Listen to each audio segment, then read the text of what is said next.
चलो good morning. Rangpanchami आज तुम्हाला सर्वांना रंगपंचमीच्या हार्दिक शुभेच्छा.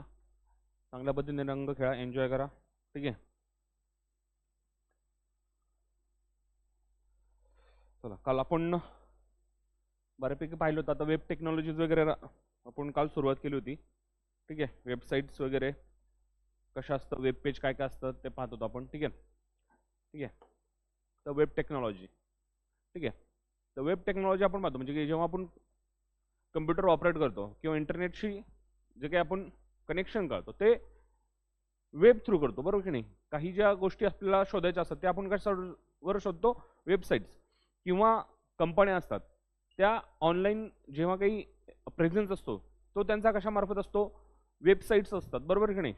वेबसाईट्स असतात आणि त्या वेबसाईट्समध्ये त्यांचे जे काही वेब पेजेस असतात, ठीक आहे. त्या वेब पेजेसवर काय असतात, त्यांचे प्रॉडक्ट्स म्हणा किंवा माहिती म्हणा. ठीक आहे. आता विकिपीडिया काय आहे, एक वेबसाईट आहे. त्याच्यावर काय केलं जातं की बाबा जगभरातली विविध माहिती त्याच्यावर साठवली जाते. याचं काम ते करतं, बरोबर की नाही. तुम्हाला एखादी माहिती शोधायची असेल एखाद्या गोष्टी संबंधित, ठीक आहे.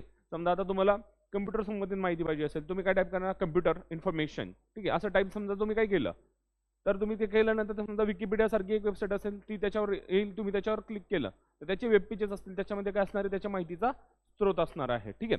तर अशा पद्धतीने आपण इंटरॅक्शन करत असतो इंटरनेट सोबत, बरोबर, ते वेब पेजेसच्या माध्यमातून. ठीक आहे. तर वेब पेज म्हणजे काय, ठीक आहे. वेब पेज, वेबसाईटचा एक भाग हा वेब पेज असतो, बरोबर की नाही. तिथे वेबसाईट असते, त्या पर्टिक्युलर संकेतस्थळ म्हणता येईल. वेबसाईटला काय बोललो होतं मराठीमध्ये, संकेतस्थळ,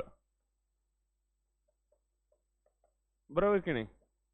प्रत्येक एखादं काही कंपनी असेल किंवा एखादं काही प्रॉडक्ट असेल, तुम्ही काय करता, आता वेब सर्व्हिस हे काय, एक सर्व्हिस आहे, ही सेवा आहे. ठीक आहे. सर्व्हिस सेक्टरमध्ये येतं. ठीक आहे. इथे काय दिली जाते, तुम्हाला इन्फॉर्मेशन दिली जाते, माहिती दिली जाते. ठीक आहे. आता तुम्हाला काहीतरी माहिती पाहिजे, ठीक आहे, किंवा तुम्ही काय करताय, तुम्हाला एखादं प्रॉडक्ट परचेस करायचं आहे अमेझॉनवरून. ठीक आहे. तुम्ही काय करणार, ते अमेझॉनच्या संकेतस्थळावर जाणार आणि तिथे काही माहिती उपलब्ध आहे ती तुम्ही चेक करणार. ठीक आहे नाही. तर तिथे असतं वेब पेज. वेब पेजच्या माध्यमातून त्या वेब पेजवर काय असतं, त्याची इन्फॉर्मेशन असते. ठीक आहे. आता हे तुम्ही कशाच्या माध्यमातून करता, ब्राउझर. ठीक आहे. आता गुगल क्रोम असेल वगैरे, हे जे ब्राउझर आहे याच्या माध्यमातून तो तिथे सर्च इंजिन बार असतो. ठीक आहे. सर्च नावाचा ऑप्शन असतो. ठीक आहे. असं भिंगसारखं ऑप्शन असतं. ठीक आहे. तिथून काय केलं, आता तुम्ही इथे जे काही इन्फॉर्मेशन टाकाल, ठीक आहे, जे काही तुम्हाला माहिती हवी, तुम्ही इथे कीबोर्डच्या माध्यमातून एंटर केल्यानंतर त्या सर्च बारवर क्लिक केल्यानंतर काय होणार आहे, ती माहिती शोधण्याचं काम केलं जातं. ठीक आहे. आणि हे सर्व बॅकएंडला प्रोसेस चालते. ठीक आहे. त्याच्यानंतर जी काही माहिती तुम्हाला, जे काही तुम्ही टाईप केलंय ती माहिती जिथे जिथे उपलब्ध असली इंटरनेटवर, ठीक आहे, तिथे तुम्हाला सर्व केलं जातं. आणि खाली बघा, कधी कधी तुम्ही सर्च करताय, समजा आता हे काय आलं, हे ब्राउझर आहे, बरोबर की नाही. हे क्रोम ब्राउझरमध्ये आपण चालू केलेलं आहे. हे गुगलने दिलेला हा प्लॅटफॉर्म आहे, बरोबर की नाही, गुगल. ठीक आहे. याला बोलतात सर्च इंजिन. ठीक आहे. सर्च गुगल और टाईप URL. URL म्हणजे काय, युनिफॉर्म रिसोर्स लोकेटर. त्या माहितीचा स्रोत काय, रिसोर्स म्हणजे काय, स्रोत. त्या माहितीचा स्रोत कुठून आहे, ती माहिती जर तुम्हाला पर्टिक्युलर पाहिजे असेल तर तुम्ही, आता तुम्हाला फेसबुक पाहिजे असेल, फेसबुक काय आहे, हे पर्टिक्युलर सोर्स झाला. त्याचं नाव टाकल्यानंतर इथे ते डायरेक्ट एंटर केल्यानंतर काय येणार आहे, त्याचा रिसोर्स मधून जी काही माहिती उपलब्ध आहे ती येणार आहे. समजा आता आपण इथे फ्लिपकार्ट टाकूया, फ्लिपकार्ट नाही दुसरं काहीतरी घेऊया, शूज. समजा आपण शूज आपल्याला सर्च करायचे आहे, शूज म्हणजे बाबा बूट्स. ठीक आहे. सर्च केलं, ठीक आहे, सर्च झालं. आता बघा, विविध प्रकारचे शूज आलेले आहेत. शूज बद्दल जी काही इन्फॉर्मेशन असेल, आताच्या ट्रेंडिंगनुसार काय केलं, आता शूज आता घ्यायचे आहेत आपल्याला, त्याचं माहिती वाचण्यासाठी नाही. पहिलं काय बाबा, लोक खरेदी करणार आहेत, ही वस्तू खरेदी करणार आहेत म्हणून यांनी पहिलं काय दिलेलं, बाबा हे पॉप्युलर ब्रँड्स आहेत, याच्यावरून जास्त घेतली जातात, याचं चित्र दिलं. आता याच्यावर आपण क्लिक केल्यानंतर आपण ह्या वैयक्तिक वेबसाईटवर जाणार आहोत. आता हे कोणतं आहे, ANGRS men's latest style casual. ठीक आहे. तर हा ह्या वैयक्तिक कंपनीचा शूज आहे. ठीक आहे. त्याच्यानंतर आहे रेड टेप आहे, कॅम्पस आहे, एशियन मेन्स आहे, ठीक आहे, नायकी आहे. हे वेगवेगळे यांचे लोकेशन आहेत, हे वेगवेगळ्या कंपन्या. आता तिथे बघा Meesho.com, बरोबर की नाही. हे .com काय, त्याचं वैयक्तिक संकेतस्थळ, युनिफॉर्म रिसोर्स लोकेटर. त्याच्यानंतर हे मिंट्राचं असणार आहे. त्याच्यानंतर कॅम्पस हे यांचं वैयक्तिक आहे. त्याच्यानंतर हे अमेझॉन आलं, अमेझॉनची वेगळी वेबसाईट, त्याच्यामध्ये तुम्हाला एशियनचे शूज अशा पद्धतीचा डिझाईन केले जाते. याला काय बोललं जातं, हे ब्राउझर आहे. ठीक आहे. याच्यावर फक्त आपल्याला माहिती ब्राउज करून दिली जाते. जेव्हा आपण याच्यावर क्लिक करू तेव्हा आपण ह्या वैयक्तिक जे काही स्थळ असणार आहे संकेतस्थळ त्याच्यावर एंटर करणार आहोत. आता समजा आपल्याला Amazonवर जायचंय, ठीक आहे, Amazonवर आपल्या एशियन मेन्सवर जायचं, याच्यावर क्लिक केल्यानंतर आपण हे ओपन झालं.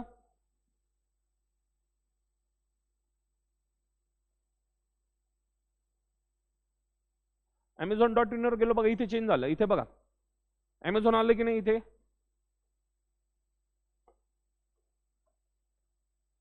याला बोललो आता URL, बरोबर नाही. हा काय आहे तुमचा URL दिले जाते, युनिफॉर्म रिसोर्स लोकेटर. URL मध्ये बरोबर याची इन्फॉर्मेशन आहे.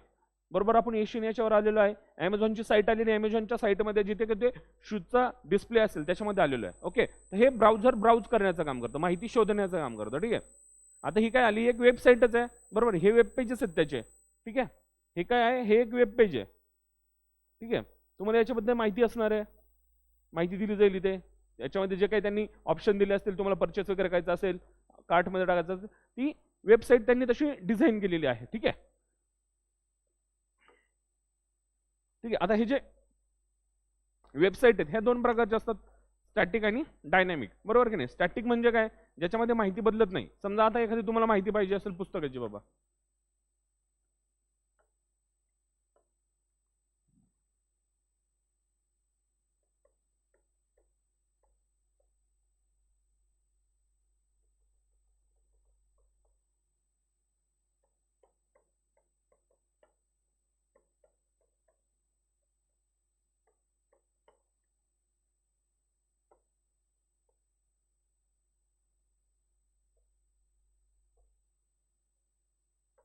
ठीक आहे, एक आपण टॉपिक काहीतरी घेतलेला आहे की बाबा नेचर ऑफ लाईट. ठीक आहे, द फिजिक्स हायपरटेक्स्ट बुक. आता ही एक काय, ही एक फिजिक्स हायपरटेक्स्ट बुक नावाची एक वेबसाईट आहे. याच्यामध्ये काय केलं त्यांनी, डेटा प्रोव्हाइड केलेला आहे. ही त्यांनी वेबसाईट डिझाईन केलेली आहे.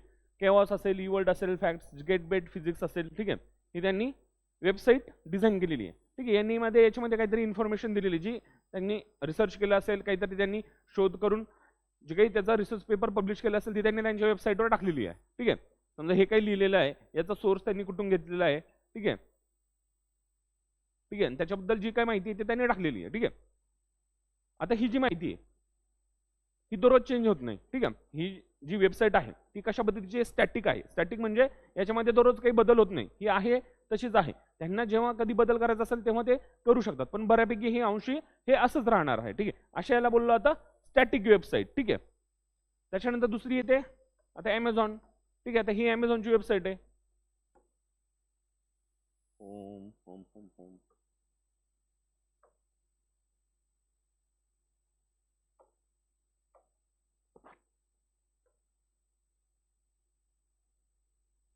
Amazon fashion kids.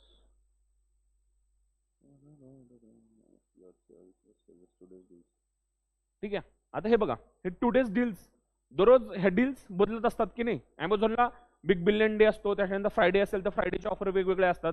दररोज हे ऑफर बदलत राहतं, याच्यामध्ये काही ना काही चेंज होत राहतं, बरोबर की नाही. आता हे बघा, limited time deal, 4% of, 14% of, limited time deal. काही काळानंतर याच्यामध्ये बदल होणार आहे, बरोबर नाही. थोड्या कालावधीसाठी या गोष्टी अशाच राहणार आहेत, त्याच्यानंतर हे चेंज होणार आहे. ठीक आहे, याच्यामध्ये सतत चेंज होणार. तर याला काय बोलतात, डायनॅमिक.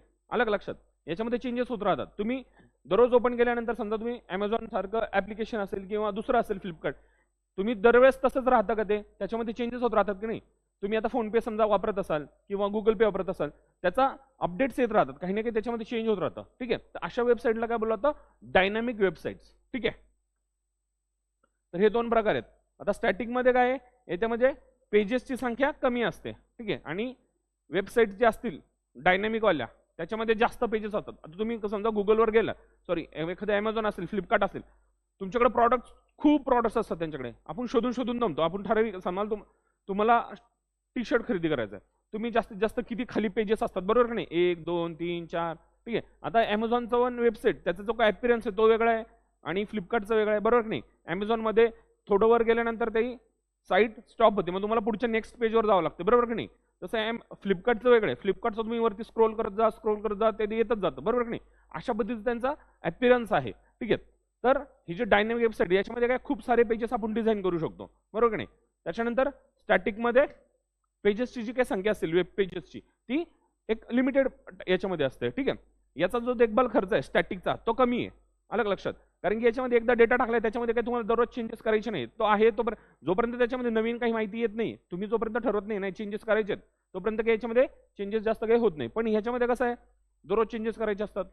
जे लोक बॅकग्राऊंडला बसलेले आहेत ते लोक याच्यामध्ये दररोज डिझाईनमध्ये चेंज, हे काय आपोआप होत नाहीत हे चेंजेस, याच्या मागे करणारे टीम असते. ठीक आहे. आणि क्लायंट जो असतो, आता समजा मी क्लायंट आहे, ठीक आहे, माझं प्रॉडक्ट आहे की बाबा समजा मी पुस्तक विकतोय, ठीक आहे, माझी पुस्तकं आहेत 10-15, ठीक आहे, मला आज 10% ऑफ द्यायची आहे, ठीक आहे, शुक्रवारी मी काहीतरी वेगळीच ऑफर ठेवणार आहे, ठीक आहे, ती मी जी काही कंपनी आहे ॲमेझॉन त्यांना सांगणार, अरे नाही मला आज अशा पद्धतीची ऑफर लावायची आहे, शुक्रवारी तशा पद्धतीची ऑफर लावायची आहे, मला हे पुस्तक रेड कलरमध्ये दिसलं पाहिजे, त्याचं बॅकग्राऊंड असंच असलं पाहिजे, त्याला एवढीच टक्के ऑफ असली पाहिजे, MRP एवढी लावली पाहिजे, हे मी सांगत असतो ॲज अ क्लायंट त्या कंपनीला. आणि मी ते कंपनीमधले जे काही इंजिनियर असतील ते त्याच्यामध्ये चेंजेस करत असतात. ठीक आहे. ही बॅकग्राऊंडला प्रोसेस चालते. ठीक आहे. अशा पद्धतीचा मग त्याच्यासाठी पैसे सुद्धा जास्त लागतात. ठीक आहे. कारण की तुम्हाला दररोज त्याच्यामध्ये अपडेट्स करावे लागतात. ठीक आहे. तर अशा पद्धतीमध्ये देखभालचा जो खर्च आहे डायनेमिकमध्ये तो जास्त असतो. ठीक आहे. आता याच्यामध्ये लोडिंग जे काय आहे ते फास्ट होणार आहे, कारण की हे स्टॅटिक आहे, ठराविक डेटा आहे, तो एकदा टाकला की तो किती वेळा तुम्ही ओपन केला तरी त्याला कमी कालावधी लागणार आहे. पण याच्यामध्ये बघा, याच्यामध्ये लोडिंग स्लो होतं. कधी कधी तुम्ही Amazon वगैरे वेबसाईट जेव्हा वापरता, जे डायनॅमिक आहेत त्याच्यामध्ये कधी कधी डेटा लोड व्हायला वेळ लागतो, कारण की त्याच्यामध्ये कंटिन्युअस चेंजेस चालू असतात आणि त्यांच्याकडे एवढे हजारो पेजेस सर्च करायचे आहेत, त्याच्यामधून तुम्हाला डेटा शोधून द्यायचा आहे, तर याला वेळ लागणार आहे कधी कधी. ठीक आहे. त्याच्यानंतर हे बाबत जास्त सुरक्षित आहे. ठीक आहे. याचं हे थोडं सुरक्षित आहे आणि हे कमी सुरक्षित आहे थोडं. ठीक आहे. त्याच्यानंतर हे जास्त विश्वसनीय आणि कमी विश्वसनीय, बरोबर, सिक्युरिटीवर त्याची विश्वसनीयता डिपेंड असते. जेवढं जास्त सिक्युअर तेवढं आपण त्याच्यावर ट्रस्ट जास्त करतो. ठीक आहे. तर हे डिफरन्स झाला तुमच्या वेबसाईटच्या प्रकारामधला. ठीक आहे. आता ही जी आहे CSS ही काय एक लँग्वेज वेब पेज निर्मितीसाठी. ठीक आहे. आता हे जे वेब पेज बनवले जातात याच्यामध्ये काही लँग्वेजेस वापरले जातात, त्याला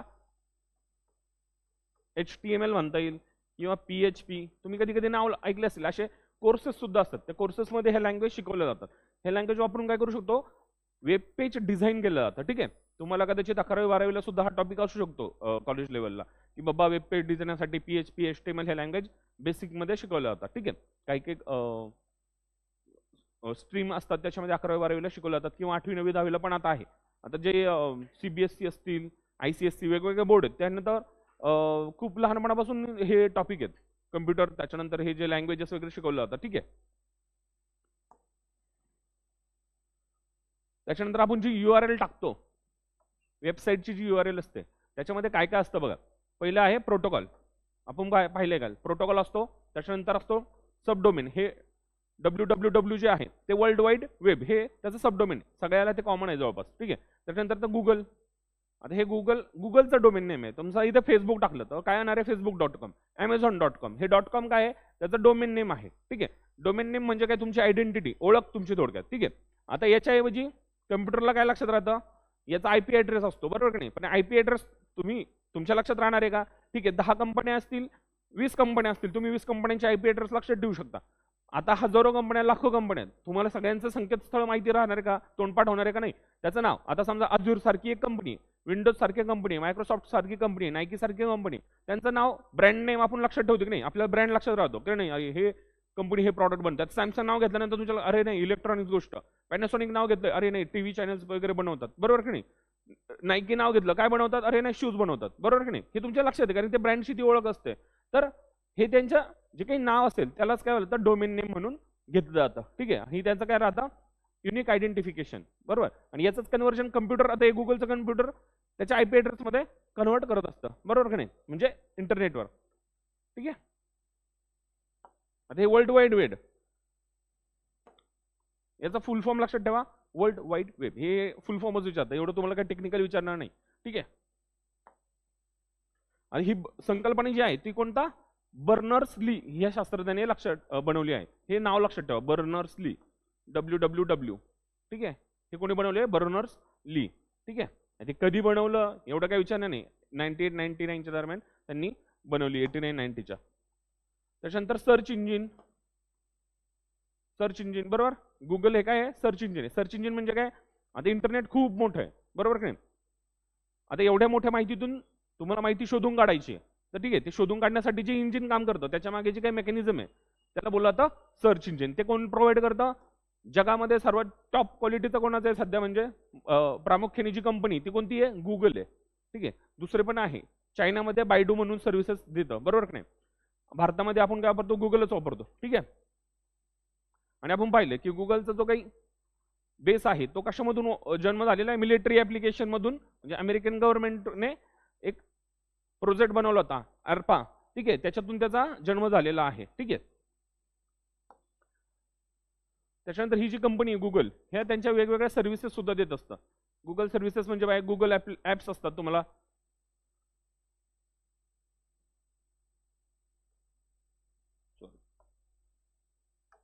ठीक आहे. हे जे आहे आता हे काय गुगलचं होम पेज आहे. ठीक आहे. आता याच्यामध्ये तुम्हाला हे काय दिसतं, हे जे असतं याला काय बोललं तर डुडल, बरोबर की नाही. हे जे गुगलवर दिसतं ना, हे दररोज चेंज होत असतं बघा. हे जे आहे ना, तुमचा एखादा वैयक्तिक डे असेल, समजा आता सायन्स डे असेल तर सायन्स डेचं डुडल वेगळं असणार आहे. आज काय आहे तर त्याच्याबद्दल आता समजा याच्यावर क्लिक केलं, याची इन्फॉर्मेशन येऊन जाईल. काय आहे बघा, हे गुगल लोडिंग. ठीक आहे, स्किप. याला काय बोललं तर March lunar cycle is approaching it's final quarter और हाफ मून फेज. आज याचा अर्थ काय आहे ते बघा.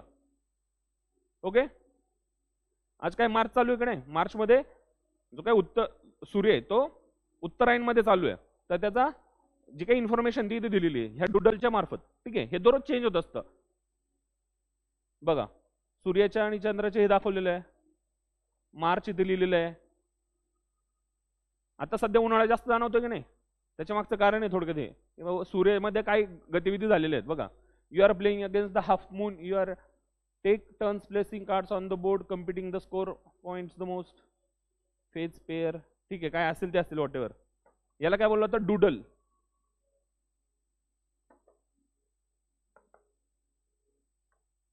ठीक आहे. तर हे डुडल हे दररोज बदलत असतं. ठीक आहे. आज तुमचं काय सोलर प्लॅनल आहे मार्च, हा म्हणजे शेवटच्या याच्यामध्ये आहे मार्चच्या तुमचा सूर्य. आणि काय म्हणतील ते चंद्र सुद्धा काय असेल ते. तर हा सर्च बार झाला. मी काय सांगत होतो तुम्हाला. ठीक आहे, हे सर्च इंजिन झालं. त्याच्यानंतर हे URL झालं. काय सांगत होतं मला, हां आता हे गुगल सर्व्हिसेस, बरोबर. आता गुगल तुम्हाला मेल ID पण देतं, बरोबर की नाही. मेल ID पण वेगवेगळ्या होत्या, पण सध्या आपण काय वापरतो, जीमेल थोडं वापरला होतो प्रोफेशनली. तुमचा मेल ID प्रत्येकाचा एक असतो. प्रोफेशनली आपल्याला काही गोष्टी करायच्या असतील तर याच्या मार्फत काय होते, देवाणघेवाण केली जाते प्रोफेशनली, बरोबर की नाही. तुम्ही मित्राला आता हाय लिहिण्यासाठी तू कसा जेवलास का याच्यासाठी वापरतो का. जेव्हा हे नवीन आलं होतं, ठीक आहे, अमेरिकेतल्या माणसाबरोबर बोलण्यासाठी मेलचा वापर केला जायचा, तेव्हा काही फोन लावणं एवढं परवडत नव्हतं किंवा मेलही सर्वांकडे अवेलेबल नव्हतं, तेव्हा मेलद्वारे कम्युनिकेट केलं. आता सोशल नेटवर्किंग साईट्स आल्यात, आपण विदिन अ सेकंड बोलू शकतो. ठीक आहे. पण मेल हे प्रोफेशनली वापरलं जातं. ठीक आहे. तुमच्या काही बिझनेस रिक्वायरमेंट्स असतील, काय असेल तुमचं जे काही देवाणघेवाण जाते कॉर्पोरेट लेवलला, ते सर्व याच्या हे तुमचा प्रोफेशनल डेटाबेस याच्यामध्ये ठेवला जातो. ठीक आहे. अशा वेगवेगळ्या सर्व्हिसेस, पण ही जीमेल कोणी दिलेली आहे, ही गुगलवाल्यांनी दिलेली सर्व्हिस आहे. त्याच्यानंतर गुगल इमेजेस असतील, बरोबर नाही. तुम्हाला एखाद्या गोष्टीच्या फक्त इमेजेस शोधायच्या. आता समजा इथे आता आपण जेव्हा फक्त गुगलवर शोधतो तेव्हा सर्व येतं, त्याची वेबसाईट सुद्धा येतात, इमेजेस सुद्धा येतात. फक्त आपण आपल्याला इमेजेस शोधायतात, तर इथे फक्त इमेजेस दाखवणार.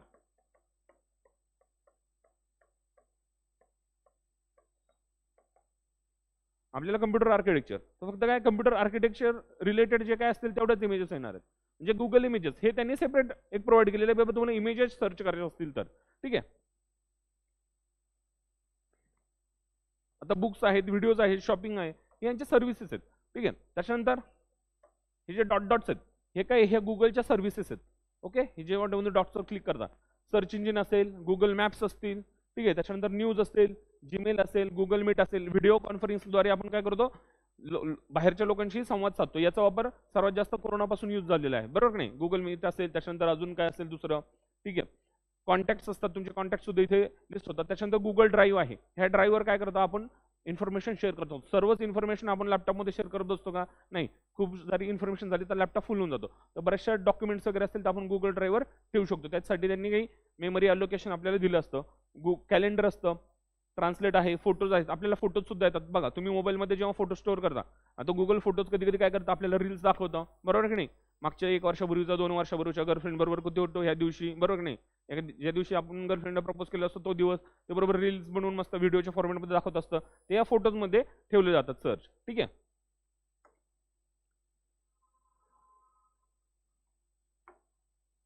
ठीक आहे. हे काय आलं, त्यांच्या गुगलच्या सर्व्हिसेस झाल्या. ठीक आहे. आता ही जी बायडू आहे, याहू आहे, ठीक आहे, याहू मध्यंतरी याचा वापर अजूनही अमेरिकेमध्ये केला जातो, ठीक आहे. आपल्याकडे सुद्धा आहे, बायडू ही चीनची आहे, ठीक आहे. फायरफॉक्स आहे, फायरफॉक्सचाही वापर चांगल्या पद्धतीने केला जातो, ठीक आहे. त्याच्यानंतर क्लाउड टेक्नॉलॉजी आपण पाहिली होती, ठीक आहे. क्लाउड म्हणजे काय, हे व्हर्च्युअल नेटवर्क आहे. आपल्याला फिजिकली काही आपल्याकडे डेटा स्टोरेजसाठी घेण्याची आवश्यकता नाही. आपण ह्या व्हर्च्युअल नेटवर्कवर आपला डेटा स्टोअर करू शकतो आणि मोठमोठ्या कंपन्या सुद्धा त्यांचा डेटा व्हर्च्युअली वेगळ्या थर्ड पार्टी ज्या हे असतील, काही काही फक्त क्लाउड सर्व्हिसेस प्रोव्हाइड करणाऱ्या सुद्धा मोठमोठ्या कंपन्या आहेत, त्यांच्यामध्ये मोठमोठे स्टोरेज हाऊस असतात डेटा स्टोअर करण्यासाठी, ठीक आहे. तर यांच्यामध्ये डेटा स्टोअर केला जाऊ शकतो आणि तिथून आपण तो डेटा वापरू शकतो. आणि आपला जो काही डेटा आहे तो बऱ्याचशा कंपन्या डेटा गॅदर करून दुसऱ्या कंपन्यांना डेटा विकत जात असतात. डेटा म्हणजे काय, इन्फॉर्मेशन, ठीक आहे. आता समजा आपल्याला इथले ॲमेझॉन सारखी समजा कंपनी आहे, त्यांना इथले युजर वापरकर्ते पाहिजेत. त्यांना काय करायचं, त्यांना एक बाबा पुढच्या 10 वर्षाचं प्रोस्पेक्टस बनवायचं की आपल्याला बिझनेस करायचा आहे. तर बाबा भारतासारखे जे भारतामध्ये राहणारे जे लोक आहेत, समजा त्यांनी क्राऊड डिसाईड केला का कॉलेज गोईंग क्राऊडला आपल्याला टार्गेट करायचं आहे आणि त्यांना पुढच्या 5 वर्षाचा 10 वर्षाचा एक बिझनेस प्लॅन डेव्हलप करायचा. ते काय करणार आहे बाबा, एखादी कंपनी असेल, त्यांच्याकडे डेटा असेल, डेटा प्रोव्हाइड करणारी एखादी कंपनी असेल, त्यांच्याकडे जातील ते, ठीक आहे. ॲमेझॉनवाले म्हणतील बाबा हे 10 ते 12 वर्षाचं जे काय असतील, यांचा 10 ते 12 किंवा कॉलेज गोईंग मुलं असतील 4-5 वर्षाचा ग्रुप घेऊ सध्या, 12 ते 18 वर्षाचं किंवा 18-20 वर्षापर्यंतचा क्राऊड, ठीक आहे. हा इंटरनेट यूज करणार आहे, प्रत्येकाकडे मोबाईल आहे, प्रत्येकजण कॉलेज गोईंग आहे, ठीक आहे. त्यांचा डेटा घेतला, तो डेटा घेतल्यानंतर त्यांच्या लक्षात येईल अरे यांचा मेल आयडी काय आहे, सगळं तुमचं लक्षात, एकदा मेल आयडी त्यांच्या लक्षात आला, ते कोणकोणते ॲप्लिकेशन्स वापरतायत, ठीक आहे. त्या ॲप्लिकेशनवर ते काय काय सर्च करतायत, कोणकोणत्या गोष्टी, त्यांची आवड कोणती, निवड कोणती, मूवीज कशा पद्धतीने पाहतायत, त्यांचे कपडे कशा पद्धतीचे, शूज कशा पद्धतीचे, त्यांचं राहणीमान काय, ते कोणकोणत्या रेस्टॉरंटला जातात, काय काय, त्यांचा सगळा डेटा हा तिथे कलेक्ट होऊ शकतो आणि मग ते त्यांचा बिझनेस प्लॅन तयार करू शकत नाही. यांच्यासाठी हे प्रॉडक्ट आपल्याला डिझाईन करायचं आहे, ठीक आहे. तर अशा पद्धतीचा याचा वापर केला जातो, ठीक आहे, तुमचा बिझनेस प्लॅन. आणि हे डेटाचा अभ्यास करण्यासाठी डेटा अॅनालिस्ट म्हणून एक इंजिनिअरिंगची पोस्ट असते, डेटा अॅनालिस्ट, ठीक आहे. आता हा डेटा असतो, हा डेटा काय साधा सोपा नसतो, लाखोंच्या फाईल्समध्ये डेटा असतो, हा लाखो असतील, करोड असतील. तो डेटा अॅनालाइज करणे, सॉर्ट करणे, त्याला क्लीन करणे, हे प्रोसेस हा डेटा अॅनालिस्ट करत असतो, ठीक आहे. त्याच्यानंतर बाबा मॉडेल डिझाईन करणे, व्हिज्युअलायझेशन, ठीक आहे. आपल्याला कशा पद्धतीने बिझनेस डेव्हलप करायचा त्याच्यासाठी हा डेटाचं सॉर्टिंग केलं जातं, अनावश्यक गोष्टी बाजूला टाकल्या जातात, आवश्यक गोष्टी ठेवल्या जातात. त्याच्यानंतर प्रोजेक्ट रिपोर्ट बनवलं जातं. त्याच्यानंतर बाबा त्यांचं फ्युचर प्रॉस्पेक्टस असेल, व्हिज्युअलाइज केला जातो, त्यांचा बिझनेस अशा पद्धतीने ग्रो होईल, अशा पद्धतीने आपण टार्गेट करू. 100 लोक असतील तर त्याच्यात कमीत कमी 40% जनता आपल्याकडे येऊ शकते, आपला बिझनेस एवढा डेव्हलप होऊ शकतो. तर हे जे काम आहे हे डेटा अॅनालिस्ट करत असतात, ठीक आहे. त्याच्यानंतर हा जो डेटा आहे, हा डेटा मेंटेन करण्यासाठी डेटा इंजिनिअरिंग नावाची एक पोस्ट असते, ठीक आहे, डेटा इंजिनियर, ठीक आहे. याच्यामध्ये टेक्नॉलॉजी जो आपल्या स्ट्रक्चर्ड क्वेरी लँग्वेज SQL, हा जो डेटा असतो हा काय असं लिहिलेला नसतो, नाव गाव पत्ता असं नसतं, हे एका फॉर्मॅटमध्ये लिहिलं जातं. हा जो डेटा आहे तो एका फॉर्मॅटमध्ये तुमच्या याच्यामध्ये स्टोअर होत असतो.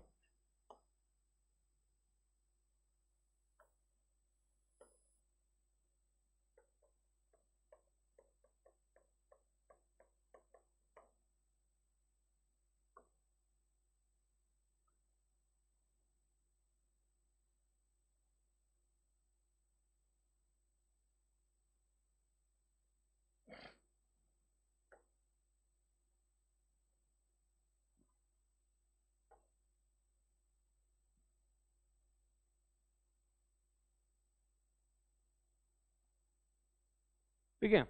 आता तुमचा डेटा असेल तो अशा टेबलच्या फॉर्मॅटमध्ये स्टोअर केला जातो. असं नाही की नाव गाव लिहिलंय. आपण शीट कशा लिहितो, शीटमध्ये काय असतात, आडव्या रोज असतात, उभ्या कॉलम असतात, बरोबर की नाही. आणि तुम्ही गणितामध्ये पाहिलं असेल,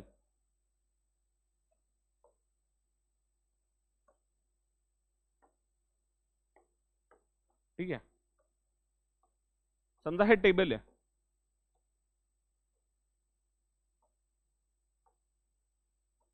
ठीक आहे. याच्यामध्ये 1 2 3 4 1 2 3 4 0, ठीक आहे. अशा पद्धतीने त्या टेबलला याला काय बोललं होतं, रोज, रो, याला बोललं होतं कॉलम, बरोबर की नाही. अशा रोज अँड कॉलम्स मध्ये तुम्ही मॅट्रिक्सचा अभ्यास केला असेल, 11-12 ला असताना मॅट्रिक्स असतो, बरोबर की नाही. ते मॅट्रिक्स मध्ये काय केलं जातं, रोज आणि कॉलम मध्ये इन्फॉर्मेशन स्टोअर केली जाते, बरोबर ना. एखाद्या व्यक्तीचा तुम्हाला पर्टिक्युलर पाहिजे असेल, त्याचा एक्झॅक्ट लोकेशन असेल काय, तर समजा आता इथे समजा एखादा डेटा स्टोअर केलेला आहे, तर मी काय करणार आहे, त्याच्यामध्ये काय टाकणार आहे, 2 नंबरची रो आणि 3 नंबरचा कॉलम, 2,3, ठीक आहे, मला एक्झॅक्ट ॲड्रेस मिळणार आहे, हा डेटा कुठे आहे, ठीक आहे, बरोबर की नाही. अशा टेबलच्या फॉर्मॅटमध्ये तुमचा डेटा स्टोअर केला जातो आणि तो डेटा रिट्राईव्ह करण्यासाठी एक लँग्वेज वापरली जाते, त्याला बोललं जातं SQL, स्ट्रक्चर्ड क्वेरी लँग्वेज. ठीक आहे, याचा वापर केला जातो. ठीक आहे, तो डेटा हँडल करण्यासाठी. ठीक आहे, SQL असेल. आता हा डेटा स्टोअर करण्याच्या पण वेगवेगळ्या पद्धती आहेत. ठीक आहे, डेटाबेस, हा डेटा मॅनेज करणारी एक सिस्टीम असते, त्याला बोललं जातं DBMS, database management system, DBMS. ठीक आहे, डेटाबेस मॅनेजमेंट सिस्टीम. याचा वापर करून, SQLचा वापर करून हा डेटा हँडल केला जातो. ठीक आहे, आणि याच्यासाठी ही लँग्वेज असते, ही लँग्वेज शिकावी लागते. याचं सिंटॅक्स असतील, काय असेल, कशा पद्धतीने तो डेटा मॅनिप्युलेट करायचा आहे.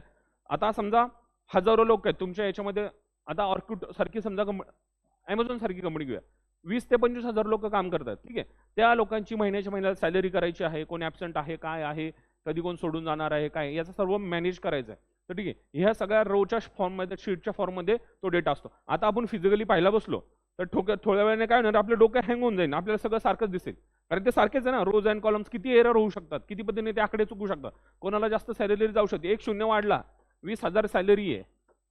ठीक आहे, त्याच्यामध्ये चुकून आपल्याकडून एक शून्य गेली ना भावलं, 2 लाख रुपये सॅलरी, कंपनी ठेवेल का आपल्याला? तर अशा एरर्स होण्याचे चान्सेस खूप सारे असतात. तर त्याच्यासाठी ही लँग्वेज प्रोसेस केली जाते, त्याला बोललं जातं स्ट्रक्चर्ड क्वेरी लँग्वेज. आणि याच्या माध्यमातून क्वेरी फायर केली जाते. ते सर्च इंजिन त्याच्यानंतर बरोबर ती जी काही क्वेरी आहे ती लिहिलेली, ठीक आहे, ह्या लँग्वेजमध्ये ती ऑपरेट करून ह्या मोठ्या डेटाबेसमधून ते बरोबर जे पाहिजे ते उत्तर आपल्याला देत असतं. ठीक आहे, तेव्हा तुम्ही एक्सेल शीट वगैरे पाहिलं असेल, एक्सेल शीटमध्ये काय केलं जातं, हा डेटा प्रोसेस केला जातो. ठीक आहे, त्याच्यानंतर त्याला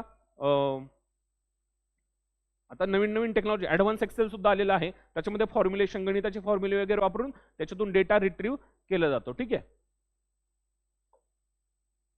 अशा पद्धतीने हे सर्व बॅकग्राऊंडला काम चालतं कंपन्यांमध्ये. ठीक आहे, आपल्याला दिसताना फक्त सोपं दिसतं. ठीक आहे, अशा पद्धतीचं एक स्ट्रक्चर असतं. आता बघ इथे काय लिहिलेलं आहे, फील्ड. ठीक आहे, माहिती, एखादी इन्फॉर्मेशन आहे, त्याच्यामध्ये काय दिले, city code, city name, state, एखाद्याची इन्फॉर्मेशन आहे. तुम्ही तुमचा ॲड्रेस लिहिला असेल तर त्याच्यासाठी काय काय पॉईंट्स आहेत. ठीक आहे, याच्यामध्ये टाईप दिलेला आहे इंटीजर. आता डेटा व्हॅल्यू सुद्धा असतात, इंटीजर असेल, नॉन इंटीजर असेल, त्याच्यानंतर कॅरेक्टर असेल, ABCD असेल तर त्याला कॅरेक्टर बोललं जातं, 1 2 3 4 नंबर असेल तर त्याला इंटीजर बोललं जातं, बरोबर की नाही. ते असे ते डेटा टाईप्स असतात, ते लँग्वेजमध्ये शिकवले जातात. आता हा सिटीचा टेबल आहे. ठीक आहे, याच्यामध्ये सिटीला कोड आहे. आता समजा आपल्याकडे पुणे सिटी आहे, आपण जेव्हा फोन नंबर लावायचा असतो, जेव्हा आपल्याकडे लाईनचा नंबर असतो, ठीक आहे, मोबाईल नाही, तर तेव्हा कोड असतो. पुणे सिटीचा कोड 020 असेल, मुंबईचा 010 असेल, 001 असेल, हे सिटीचा कोड असं भारतभर किती सिटी आहेत प्रत्येकाचा कोड आहे. तर अशा पद्धतीने हे याच्यामध्ये सिटीचं दिलेलं आहे. स्टेट असतील, महाराष्ट्र, वेस्ट बेंगॉल, राजस्थान दिलेलं आहे. ठीक आहे, म्हणजे एखाद्या ॲड्रेस असेल तो कशा पद्धतीने स्टोअर केला जातो, तो टेबलच्या फॉर्मॅटमध्ये कसा स्टोअर केला जातो, त्याच्यासाठी हा जो आहे डेटाबेस बोलतात त्याला. आणि याचा पूर्ण मोठ्याच्या मोठा डेटाबेस असतो. समजा तुमची इन्फॉर्मेशन, तुमचा गाव, ॲड्रेस, फोन नंबर वगैरे, तुमची इन्फॉर्मेशन सगळी त्याच्यामध्ये असणार आहे आणि ती अशा पद्धतीने स्टोअर केली जाते. ठीक आहे, आणि हे रिट्रीव्ह करण्यासाठी SQL लागतं. ठीक आहे, आता याच्यामध्ये समजा तुम्हाला तुमच्या बॉसने सांगितलं, तुम्हाला, आता तुम्ही एक इंजिनियर आहात, डेटा इंजिनियर, आणि तुमच्या बॉसने येऊन सांगितलं मला, आता माझी समजा कंपनी आहे आणि ती अख्ख्या भारतभर ऑपरेट करते आणि मी मॅनेजर आहे. मी मॅनेजरला सांगितलं की बाबा मला फक्त महाराष्ट्रातले जे लोक आहेत ज्यांचा पगार 40,000च्या वर आहे, ठीक आहे, आणि ते पुण्यामध्ये राहणारे आहेत, त्यांचाच डेटा मला पाहिजे, तेवढं शीटवर मला प्रिंट करून दे. ठीक आहे, आता तो माणूस जर शोधत बसला तर आता हा डेटा स्टोअर होताना तुम्ही कसं अल्फा न्यूमेरिक पद्धतीने जाणार आहे, ABCDEFG अशा पद्धतीने जाणार आहे का नाही, अशा पद्धतीने डेटा सर्च होतो. पहिलं Aचा सर्च होणार, Bचा सर्च होणार, Cचा सर्च होणार, असं. मग तुम्ही जे नाव दिलं असतील मग तो क्वेरी टाकणार की बाबा मला ह्या सिटीमधले, समजा महाराष्ट्र, स्टेट महाराष्ट्र, त्याच्यानंतर सिटी पुणे, आणि त्यांचं काय असेल सॅलरी 20,000 अँड अबव, अशी ती क्वेरी फायर केली जाते आणि मग तेवढंच डेटा सिलेक्ट होऊन येत असतो. ठीक आहे, अशा पद्धतीने हे वर्क होत असतं बॅकग्राऊंडला. ठीक आहे, तर अशा वेब सर्व्हिसेस देणाऱ्या हे तुम्ही, आता एवढा सर्व डेटा तुम्ही स्वतःकडे प्रत्येक कंपनीत घेत बसली, कधी त्याच्यामध्ये प्रॉब्लेम्स येऊ शकतात. तर हे थर्ड पार्टी सर्व्हिसेस सुद्धा असतात. Amazon सारखी कंपनी आहे, त्याच्यामध्ये AWS सारखे त्यांच्या वेब सर्व्हिसेस आहेत, ते सर्व्हिस प्रोव्हाइड करतात. Azure असेल, आता विंडोज आहेत, ते पण ह्या सर्व्हिसेस देत असतात. ठीक आहे, मोस्ट ऑफ द कंपन्या Azure म्हणून एक आहे टेक्नॉलॉजी, Azure ही कंपनी आहे. ही कंपनी तुम्हाला डे टू डे तुमचं जे काही कंपनीमध्ये काम चालतं, ठीक आहे, त्याचं मेन फ्रेमवर्क देत असते. आता कंपनीमध्ये जेव्हा तुम्ही जाता एखादा प्रोजेक्ट असेल त्या प्रोजेक्टला काय केलं जातं, म्हणजे प्रोजेक्ट म्हणजे काय तुम्ही लक्षात ठेवा. मी क्लायंट आहे, ठीक आहे, मला एक ऍप्लिकेशन बनवायचं आहे. समजा माझं पुस्तकांचं दुकान आहे, ठीक आहे, पुस्तक मला ऑनलाईन विकायचे आहेत. आता पुस्तक काय एकच असतात का, वेगवेगळे सब्जेक्ट आहेत. समजा मी एबीसी मधलं एक दुकान घ्या तुम्ही, त्या दुकानामध्ये सगळ्या टाईपची पुस्तकं, इंजिनिअरिंगची आहेत, सायन्स आहे, फिजिक्स आहे, केमिस्ट्री आहे, लॉची आहेत, पोलीस भरतीची आहेत, युपीएससीची आहे, एमपीएससीची आहे, ठीक आहे. हे 10 विषय झाले. त्या 10 विषयांचे 10 ऑथर सुद्धा आहेत, बरोबर नाही. प्रत्येक पब्लिकेशन वेगळं आहे, त्याचे वेगवेगळे डेटा आहे. त्याच्यानंतर माझ्याकडे पेन्सिल आहे, पेन आहे, खोडरबर आहे, सगळं एवढा सगळा डेटा मला लक्षात ठेवायचा आहे, बरोबर की नाही. तर हे मी काय करणार, मी एक ऍप्लिकेशन बनवणार, बाबा मला एक ऍप्लिकेशन द्या, त्याच्यामध्ये बाबा मी सगळं स्टोअर करेन, ठीक आहे. मी तुमच्याकडे येणार, मला अशा अशा पद्धतीचं माझी रिक्वायरमेंट आहे, मला ऍप्लिकेशन असं पाहिजे, त्याच्यामध्ये ही माहिती असली पाहिजे, ते अशा रंगात असलं पाहिजे.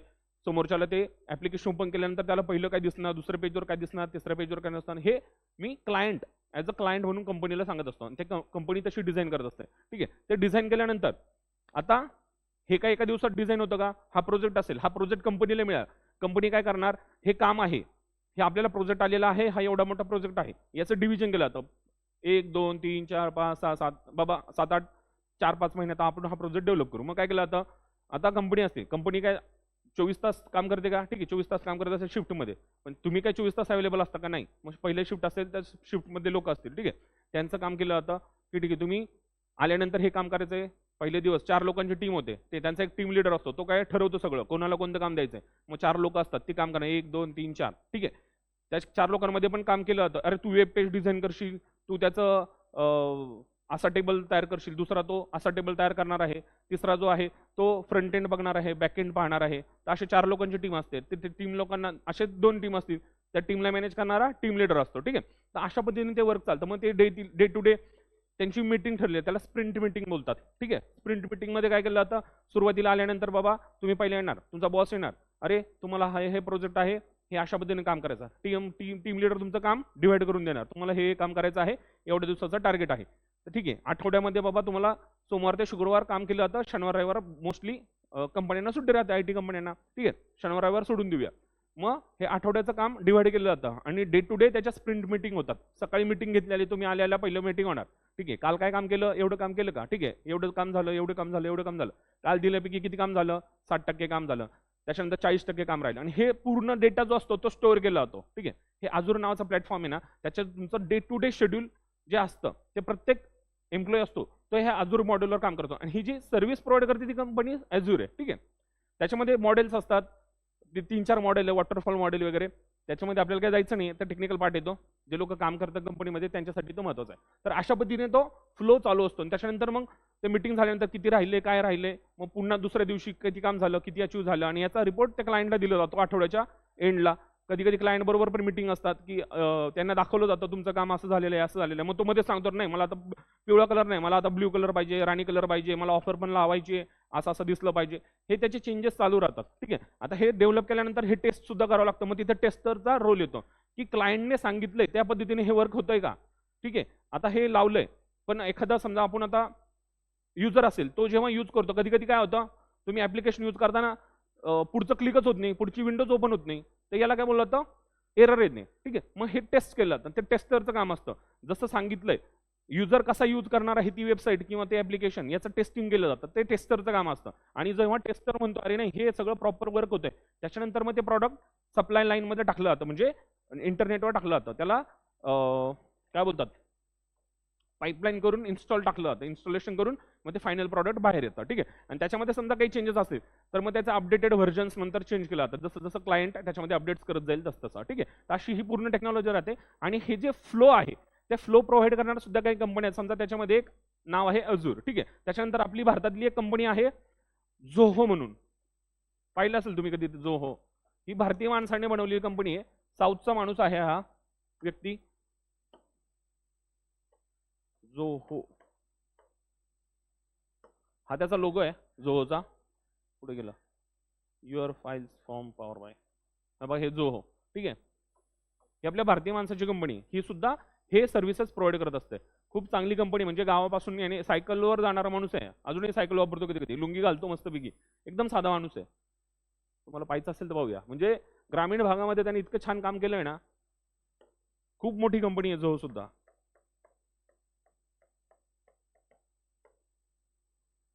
ठीक आहे. हा व्यक्ती तो बघा किती साधा आहे, वाटतो का एवढ्या मोठ्या कंपनीचा मालक असं, कितीतरी हजारो कोटीचा टर्नओव्हर आहे. हा आपला साऊथला बँगलोर साईडला कुठेतरी आहे, जो फाउंडर श्रीधर वेंबू. ठीक आहे, खूप साधा माणूस आहे बघा. त्याचा फोटो सुद्धा कुठला शेताच्या बाजूला बसलेला आहे. आलं का लक्षात? म्हणजे अशी साधी साधी माणसं आहेत, खूप त्यांनी कष्ट करून खूप मोठं नाव कमवलेलं आहे. ठीक आहे, आयडल लोक आहेत ही.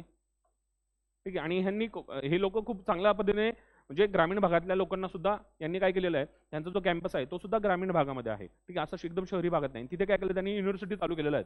तुम्हाला समजा कम्प्युटर फील्डमध्ये जायचं असेल तर ते तिथे कोचिंग म्हणा किंवा तशा पद्धतीचं त्यांनी सिलेबस डिझाईन करून कॉलेजेसच्या थ्रू सुद्धा ते एम्पॉवर करतात लहान आपल्या भारतीय युथला. ठीक आहे, खूप चांगला इनिशिएटिव्ह आहे त्यांचा.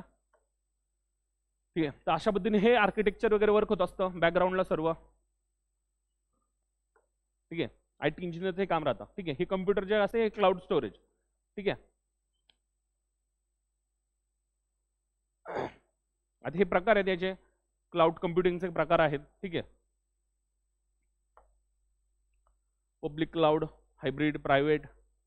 ठीक आहे, त्याच्यानंतर येतं सोशल नेटवर्किंग. आता सोशल नेटवर्किंग आपल्या सर्वांना माहितीच आहे. व्हॉट्सअप, फेसबुक हे काय आहे, तुमच्या सोशल वेबसाईट्स आहेत. सोशल म्हणजे काय बाबा, तुम्ही तुमच्या भावना तुम्ही लोकांबरोबर इंटरॅक्ट होऊ शकता, कुठे कोणत्याही व्यक्तीबरोबर जगामध्ये कम्युनिकेट होऊ शकता. तुमच्या भावना व्यक्त करण्याचं एक प्लॅटफॉर्म म्हणून सोशल नेटवर्किंग साईटला पाहिलं जातं. ठीक आहे, आणि हे वर्ल्ड वाईड वेबचं कोणतं, वेब 2.0 ह्या व्हर्जनवर आधारित आहे. वेबचे व्हर्जन पाहिले आपण 1, 2, 3, 4, 5, आता 5G 6G पर्यंत आपण गेलेलो आहे. तर हे 2.0 वर चालतं. ठीक आहे,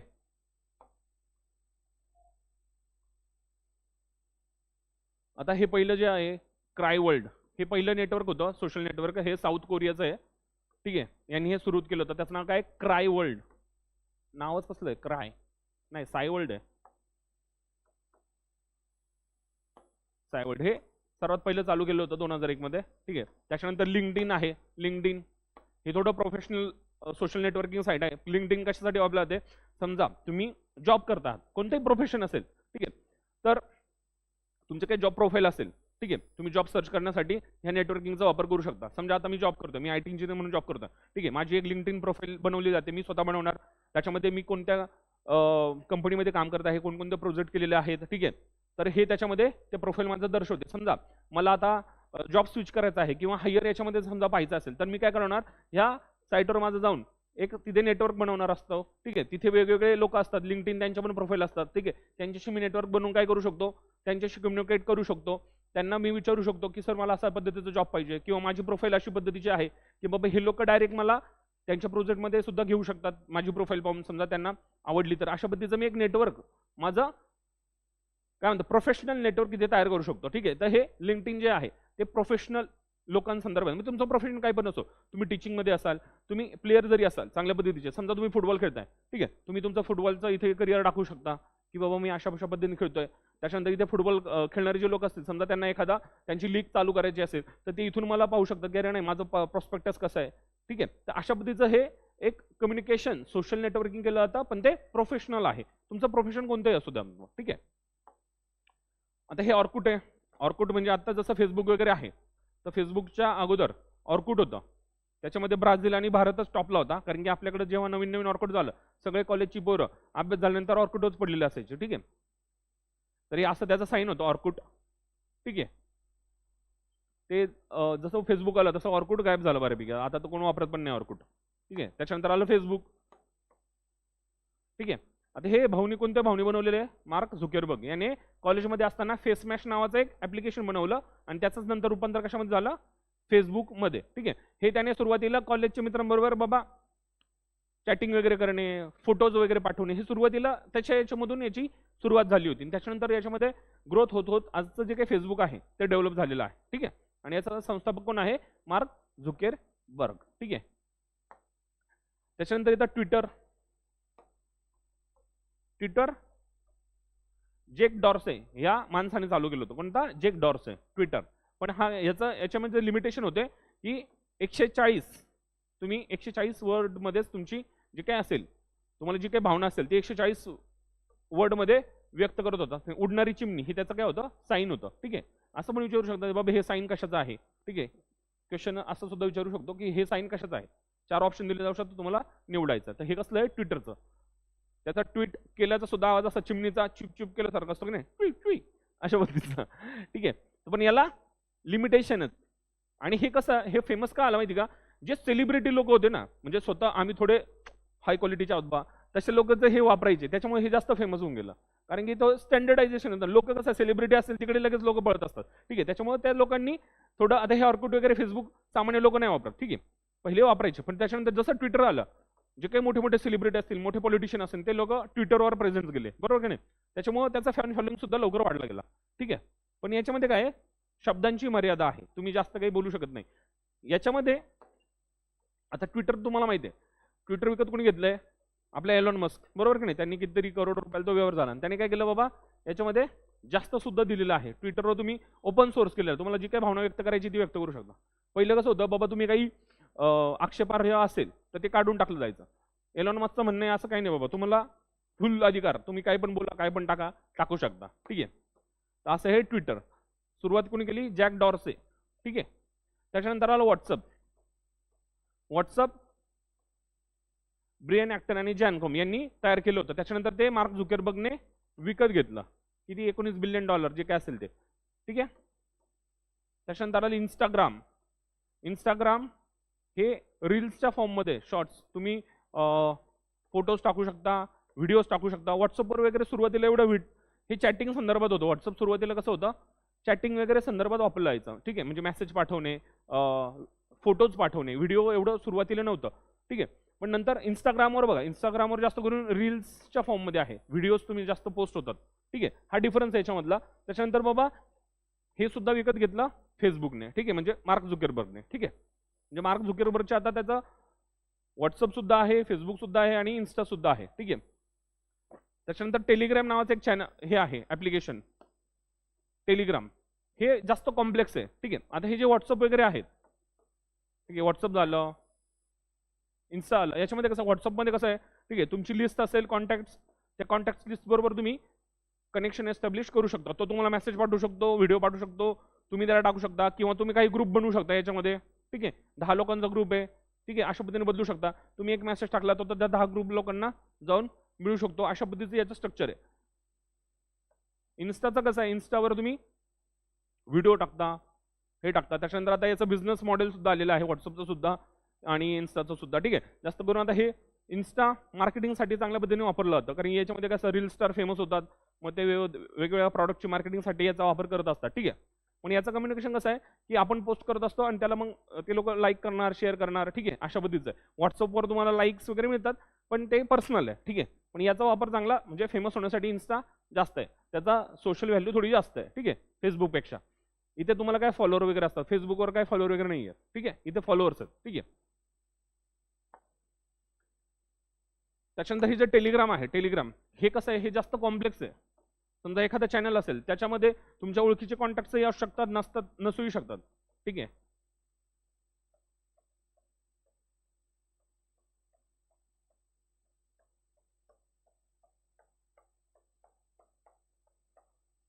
टेलिग्राम आहे हे अशा पद्धतीचं चॅनल आहे. याचे रूट्स खूप जास्त आहे, म्हणजे याचे युजरही खूप असू शकतात. आणि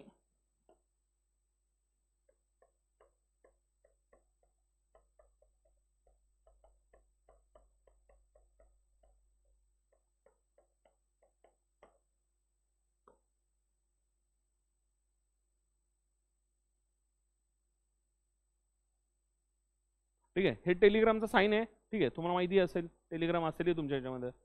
ठीक आहे, अशा पद्धतीचं याचा एक बॉट सिस्टीम आहे. ठीक आहे, याच्यात आर्किटेक्चर नाही आहे, टेलिग्राम आर्किटेक्चर.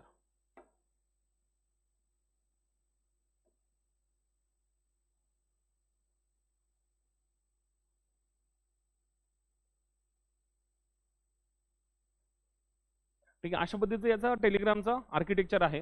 ठीक आहे, याच्यामध्ये काय होतं, खूप मोठी चेन तुम्ही जनरेट करू शकता.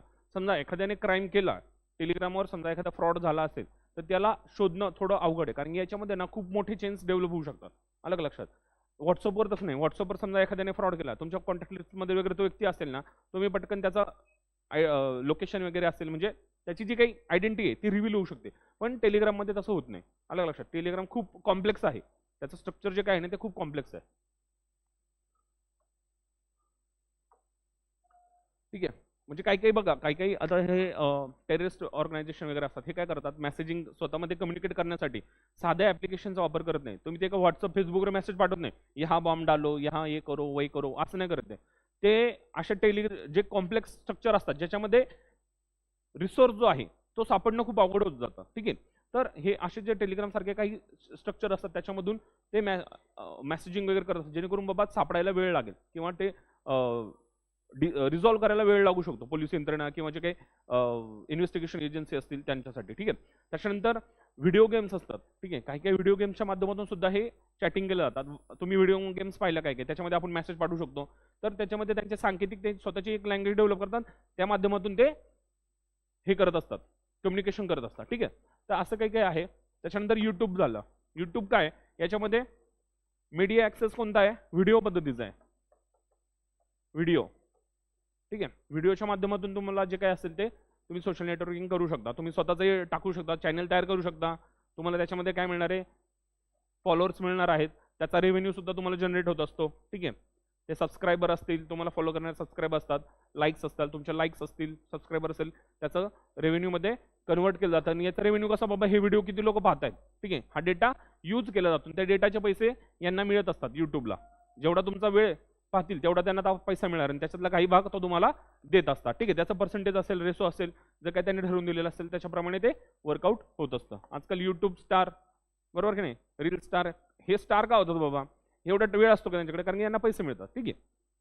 जेवढे त्यांचे फॉलोअर्स असतील, सबस्क्रायबर वाढतील, त्यांचा वॉच टाईम वाढेल, तर त्यांचं एक मॉडेल असतं, अरिथमेटिक मॉडेल, ते झाल्यानंतर बाबा आपल्याला पैसे येत असतात. ठीक आहे. त्याच्यानंतर ते अवॉर्ड देत असतात युट्यूबवाले, ते कोणतं सिल्वर बटन, त्याच्यानंतर गोल्डन बटन, त्याच्यानंतर प्लॅटिनम बटन, असे 3 बटन आहेत, बरोबर की नाही. प्लॅटिनमच्या पुढचं आहे का कोणतं, नाही ना, 3च बटन आहेत ना, एक सिल्वर, गोल्डन आणि प्लॅटिनम, बरोबर, 3 बटन मिळतात. ठीक आहे. ते त्यांचा काही ठराविक टप्पा असतो. समजा सबस्क्रायबर असेल, वॉच टाईम असेल, त्याचा टप्पा पार केल्यानंतर बाबा तुम्हाला सिल्वर मिळेल, त्याच्यापेक्षा जास्त आलं काय 1 मिलियन 10 मिलियन असं काहीतरी असतं त्यांचं. ठीक आहे. तर इथून रेव्हेन्यू चांगल्या पद्धतीने जनरेट होत असतो. ठीक आहे. म्हणजे तुम्ही जर युट्यूबर झाले, चांगल्या पद्धतीने तुम्ही कंटेंट केला, तुम्हालाही उद्या पैसे चांगल्या पद्धतीने मिळू शकतात. ठीक आहे. फक्त कंटेंट चांगला पाहिजे, लोकांनी ते पाहिलं पाहिजे. ठीक आहे. तर याचा जो काही स्टार्टअप आहे तो स्टीव्ह केन, हर्ले आणि करीम यांनी केला होता. कधी 2005 साली. ठीक आहे. आणि आज युट्यूब ही खूप मोठी कंपनी आलेली आहे. ठीक आहे. तर ह्या काय तुमच्या सोशल नेटवर्किंग साईट्स. ठीक आहे. भारतामध्ये सध्या टॉपला कोणतं आहे, फेसबुक आहे, व्हॉट्सअप आहे, याची युजर्स खूप मोठ्या प्रमाणात आहेत. ठीक आहे. ठीक आहे. त्याच्यानंतर आहे ब्लॉकचेन टेक्नॉलॉजी. ब्लॉकचेन अशा पद्धतीचा एक ब्लॉक असतो, त्याच्यामध्ये इन्फॉर्मेशन ठेवली जाते. ठीक आहे. आणि ह्या ब्लॉकचा ऍक्सेस, याचा जो काही कोड असेल तो हॅश कोड बोलतात त्याला, तो समोरच्या एका याच्यामध्ये असतो. ठीक आहे. म्हणजे हा एक ब्लॉक आहे, ह्या ब्लॉकमध्ये याचा ऍड्रेस, ह्या ब्लॉकमध्ये खालच्या साईडला हॅशटॅग, याच्यामध्ये मागच्याचा ऍड्रेस, अशा पद्धतीने ही चेन बनत असते. याच्यामध्ये डेटा ठेवला जातो, ह्या ब्लॉकमध्ये डेटा असतो आणि मागच्या डेटा जो असेल, ब्लॉक असेल, त्या डेटाचा ऍक्सेस कोड असतो. ठीक आहे. अशा पद्धतीने ही चेन वर्क करत असते. ठीक आहे. त्याच्यामुळे हे थोडं सेक्युअर्ड नेटवर्क याला बोललं जातं, सेक्युअर्ड नेटवर्क. ठीक आहे. आजकाल ती तुम्ही क्रिप्टोकरन्सी वगैरे नाव ऐकलं असेल. ठीक आहे. क्रिप्टोकरन्सी, बिटकॉइन वगैरे नाव ऐकलं असेल, तर त्याच्यामध्ये कोणती टेक्नॉलॉजी वापर होते, ब्लॉकचेन टेक्नॉलॉजी वापरत होते. ठीक आहे. अशा पद्धतीने ही ब्लॉकचेन टेक्नॉलॉजी ही थोडी सिक्युअर आहे, म्हणजे जे काही हॅकर वगैरे असतील त्यांना हे ब्रेक करता येत नाही. अलग लक्षात, त्याच्यामुळे हे सिक्युअर्ड समजलं जातं. ठीक आहे. बिटकॉइन वगैरे असेल, क्रिप्टोकरन्सी, त्याच्यानंतर आज जे लिटकॉइन आलेली आहे, बिटकॉइन आहे, झेटकॉइन आहे. ठीक आहे. आता बिटकॉइन काय आहे, बिटकॉइन मध्ये एक जो काही एक ज्याने बिटकॉइन तयार केले त्याने ते ठराविकच बिटकॉइन तयार केले होते सुरुवातीला, समजा 1000 असतील किंवा 10,000 असतील. ठीक आहे. त्यांनी एक असं मॉडेल बनवलं ज्याच्यामध्ये 10,000 बिटकॉइन, त्याच्यामध्ये एक इन्फॉर्मेशन आहे. ठीक आहे. याला काय बोलतो, व्हर्च्युअल करन्सी. ठीक आहे. आभासी करन्सी ही काही फिजिकल फॉर्म मध्ये उपलब्ध नाही, ही नेटवर्कवरच आहे. जे काही बिटकॉइनची काही साईट असेल त्याच्यावरच ही अवेलेबल आहे. आणि ही जेव्हा क्रिएट केली, म्हणजे मी समजा मी सुरुवातीला बाबा मी हे बिटकॉइनचा ओनर आहे, ठीक आहे, मी तयार केले, कोणी तयार केले हे माहित नाहीये बरं का, हे बिटकॉइन कोणी तयार केले ते माहित नाहीये, पण त्याला एक नाव दिलेलं आहे, XYZ काय नाव असेल, इथे नाव दिलेलं आहे त्याचं, ठीक आहे. काहीतरी ते नाव दिलेलं आहे असं, त्याचं काही ते खरं रिअल नेम नाहीये कोणी तयार केलं ते, ठीक आहे. त्याने हे 10,000 रुपये थोडक्यात हे तयार केले, ठीक आहे, सुरुवातीला, आणि ते तेवढेच आहेत. अलग लक्षात. आता इथे डिमांड अँड सप्लायचा रेशो अप्लाय होतो, म्हणजे डिमांड अँड सप्लाय, ठीक आहे. तुमच्याकडे डिमांड आहे आणि सप्लाय त्या पद्धतीचा असेल तर काय होणार आहे, तिची किंमत कशी राहणार आहे, स्थिर राहणार आहे. समजा डिमांड वाढली आणि सप्लाय कमी झाला तर काय होणार आहे, ते वस्तूची किंमत वाढली जाणार आहे, मी ती किंमत म्हणजे महाग विकणार आहे ती वस्तू, ठीक आहे. तर इथे डिमांड अँड सप्लायचा कॉन्सेप्ट अप्लाय होतो. आता मी सुरुवातीला 10,000 बिटकॉइन्स तयार करून ठेवले, ठीक आहे. सुरुवातीला लोकांना माहित नव्हतं, व्हर्च्युअल करन्सीमध्ये इन्व्हेस्ट करत नव्हते, त्याच्यामुळे सुरुवातीला याची किंमत खूप कमी होती एक बिटकॉइनची, ठीक आहे. जसं जसं याची क्रेज वाढत गेली तसं तसं मग डिमांड अँड सप्लाय बॅलन्स जो आहे तो कमी जास्त होत गेला. डिमांड वाढली, सप्लाय खूप कमी, कारण की हे जेवढे बनवलेत तेवढेच आहेत, ठीक आहे. मग त्याचं फ्रॅक्शनमध्ये रूपांतर करण्यात आलं, ठीक आहे, अशा पद्धतीने. आता एक बिटकॉइन घ्यायचं म्हटलं तर आपल्याला कितीतरी लाख रुपये लागू शकतात, बरोबर की नाही, एवढी त्याची व्हॅल्यू आहे. तर ज्यांनी सुरुवातीला बिटकॉइन घेऊन ठेवले ते आता खूप करोडपती झालेले आहेत, ठीक आहे, ज्यांनी बिटकॉइनमध्ये इन्व्हेस्ट केले. पण ही कशी आहे, ही व्हर्च्युअल करन्सी आहे, अलग लक्षात, की याला गव्हर्नमेंटने ऑथरायझेशन दिलेलं नाहीये. काही गव्हर्नमेंट आहे, समजा जपान आहे, UK सारख्या जे काही कंट्री आहे, यांनी याला करन्सी म्हणून मान्यता दिलेली आहे. पण आपले जी भारत आहे, भारतामध्ये RBI जी आहे ती मान्यता देत असते. भारतीय गव्हर्नमेंटने सुद्धा बिटकॉइनला अजून करन्सी म्हणून मान्यता दिलेली नाही ना, RBI दिलेली आहे, ठीक आहे. आता जी काही तुमची करन्सी आहे त्याला जोपर्यंत RBI म्हणत नाही की ही करन्सी आहे तोपर्यंत ती भारतामध्ये चालूच शकत नाही, ठीक आहे. तर याच्यामध्ये इन्व्हेस्टमेंट केली, ठीक आहे, तुम्ही बाहेर जाऊन याचं विकू शकता. आणि याचं जे विकत घेण्याची प्रोसेस आहे त्याला काय बोललं जातं, मायनिंग. मायनिंग म्हणजे काय, खोदकाम थोडक्यात, ठीक आहे. तर याच्या प्रोसेसला, विकत घेण्याच्या प्रोसेसला मायनिंग बोललं जातं, ठीक आहे.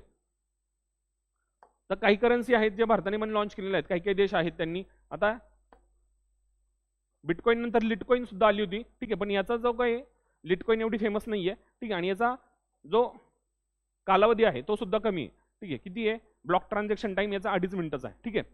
एवढा कमी कालावधीत ते होत असतं. आता जे बिटकॉइन वगैरे करतात, जे ट्रेडर असतील, जे स्टॉक मार्केटमध्ये पैसे लावतात, त्यांना हे कॉन्सेप्ट लक्षात येतात, ठीक आहे. पण आपण लक्षात ठेवूया, ही काय आहे, व्हर्च्युअल करन्सी आहे, ही काही रिअलमध्ये प्रेझेंट नसते, ही इंटरनेटवरच प्रेझेंट आहे.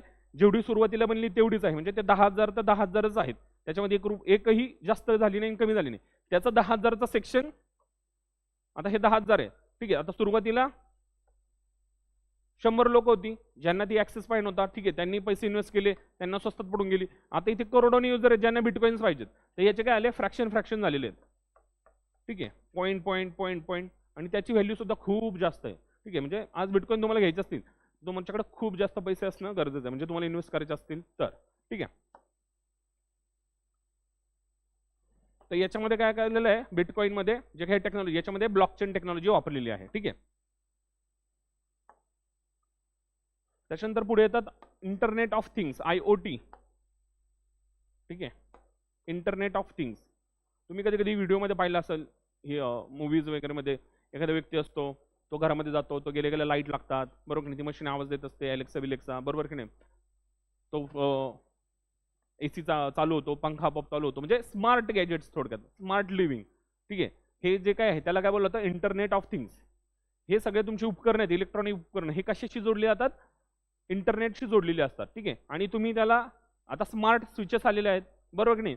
तुमच्या घरामध्ये एक अलेक्सा असते, ती अलेक्सा बाई बोलते AC ऑन करा, ACचं टेम्परेचर एवढे ठेवा, कारचा दरवाजा, कारचं टेम्परेचर, तुमच्या कारमध्ये सुद्धा अलेक्सा असते. अलेक्सा हे गुगलने तयार केलेलं प्रॉडक्ट आहे, त्याच्यामध्ये आर्टिफिशियल इंटेलिजन्सचा वगैरे वापर आहे. इंटरनेट ऑफ थिंग्स वेगळे आहेत थोड्या, त्याच्या अलीकडचं व्हर्जन, आर्टिफिशियल इंटेलिजन्सच्या अलीकडचं व्हर्जन म्हणजे IoT, इंटरनेट ऑफ थिंग्स. आता तुमचं वॉच स्मार्ट झालेलं आहे, ठीक आहे. तुम्ही तुमचं घर पूर्ण इलेक्ट्रॉनिक एका डिव्हाइसवरून कंट्रोल करू शकता. तुम्ही ऑफिसमध्ये बसलाय, तुम्ही घरामध्ये एक कॅमेरा लावू शकता, तुम्ही तिकडनंच ऑपरेट करू शकता. ठराविक वेळेला तुमचा गिझर ऑन होऊ शकतो, गिझर ऑफ होऊ शकतो, तुमचं टेम्परेचर सेट होऊ शकतं, कमी जास्त होऊ शकतं, ठराविक वेळाने ते बंद होऊ शकतं. हे सगळं तुम्ही ऑपरेट एका कमांडवर करू शकता. आणि हे तुमचे जे काही डिव्हाइस आहेत ते सर्व एका नेटवर्कशी जोडू शकता, बरोबर की नाही. तर त्याला बोललं जातं इंटरनेट ऑफ थिंग्स, ठीक आहे, बरोबर की नाही.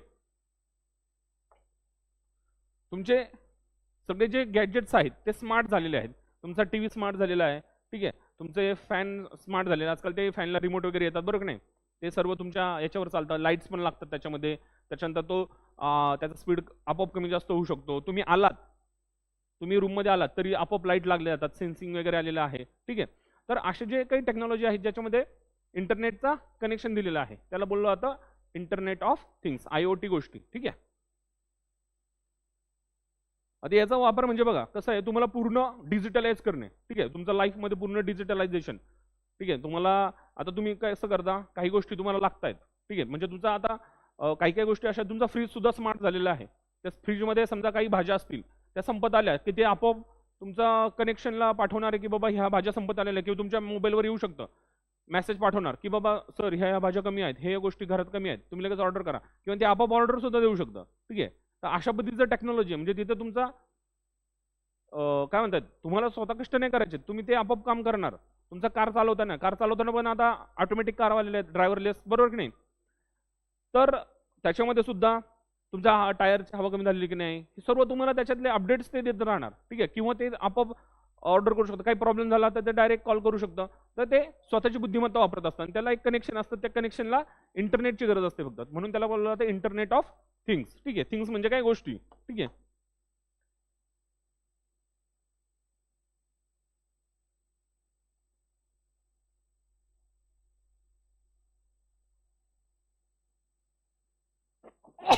ऐक. ठीक आहे. त्याच्यानंतर पुढचं गोष्ट आहे ऑगमेंटेड रियालिटी आणि व्हर्च्युअल रियालिटी.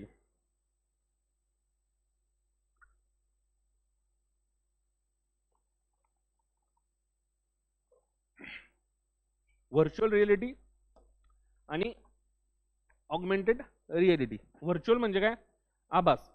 रियालिटी म्हणजे काय, वास्तव, बरोबर नाही. असं वास्तव की आपल्या डोळ्यांना आभास निर्माण केला जाऊ शकतो. म्हणजे वास्तवात ते ऍक्च्युली प्रेझेंट नाहीये, पण आपल्याला काय होतं, भास होतो, भास. ठीक आहे. आता मराठीमध्ये एखादी एक कॉन्सेप्ट आहे, त्याला मृगजळ बोललं जातं, बरोबर की नाही. मृगजळ म्हणजे माहिती आहे काय, नाही माहिती, कोणालाच नाही माहिती. समजा आपण रस्त्याने चाललो असेल, दुपारचा वेळ आहे, खूप जास्त डांबरे रस्ता तापलेला आहे आणि आपल्याला लांबून असं पाहिलं का काय दिसतं, असं पाणी असल्यासारखं दिसतं, त्याला काय बोललं जातं, मृगजळ. आता मृगजळ का बोललं जातं ते पण बघूया. मृग म्हणजे काय, हरिण. ठीक आहे. आता वाळवंट वगैरे असेल किंवा मोठा एरिया असेल तर काय होतं, ते हरिण पाण्याच्या शोधात फिरत असतात उन्हाळ्याच्या टायमिंगला. तर त्यांना लांबवर काय दिसतं, ती जी हवा आहे ती तापल्यानंतर ती अशी हल्ल्यासारखी दिसते, त्याचा पाण्याचा भास होतो, म्हणून त्याला काय बोलतं, मृगजळ. ठीक आहे. तो काय भास आहे, ती रिअलिटी आहे का, पण ते आपल्याला असल्यासारखं वाटतं. ठीक आहे. तर त्याला बोललं होतं आभास आणि वास्तव. रिअलिटी पण आहे, ते दिसतं आपल्या डोळ्याने म्हणून ते रिअल पण आहे, पण ते काय ऍक्च्युली फिजिकली प्रेझेंट आहे का, नाही, म्हणून त्याला व्हर्च्युअल बोललं होतं. ठीक आहे. आता याचा वापर बघा, हे असे मॉडेल्स पाहिले असतील तुम्ही बऱ्याच वेळा इंटरनेटवर. बरेचसे व्हिडिओ गेम्स असतील, इमेजेस असतील, मूवीज असतील, ते अशी एक डिव्हाइस वापरली जाते, त्याला VR बोलतात, व्हर्च्युअल रिअलिटी डिव्हाइस. ठीक आहे. आणि याच्या आतमध्ये काय आपल्याला असे इमेजेस दाखवले जातात, अशा पद्धतीचं चित्रीकरण केलं जातं, आपल्याला असं वाटतं चायला आपण त्याच्यामध्येच आहोत की काय, म्हणजे आकाशात असेल तर आकाशात असल्यासारखं वाटलं जातं. एक व्हिडिओ आहे खूप छान बरं का, ते शहामृगाचा व्हिडिओ आहे, ऑस्ट्रिच व्हिडिओ.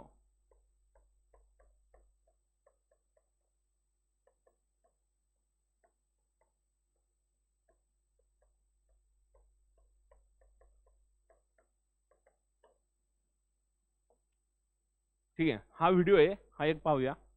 याच्यामध्ये तुम्हाला कळेल की व्हर्च्युअल रिअलिटी म्हणजे काय. दिसेल याच्यावर आय थिंक होपफुली.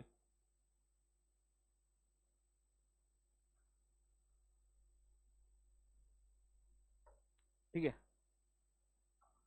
1.5 मिनिटाचा व्हिडिओ आहे हा.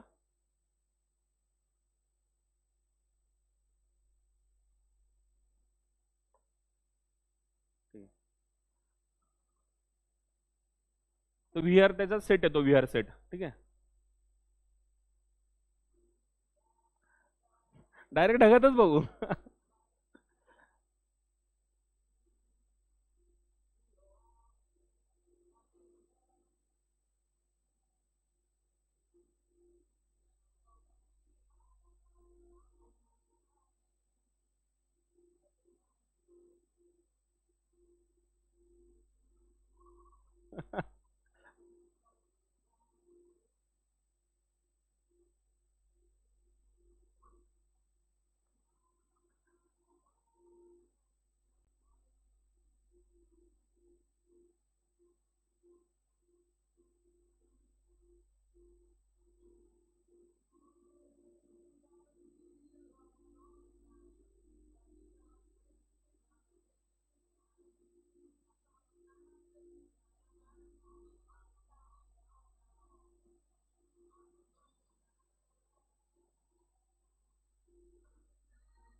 ठीक आहे.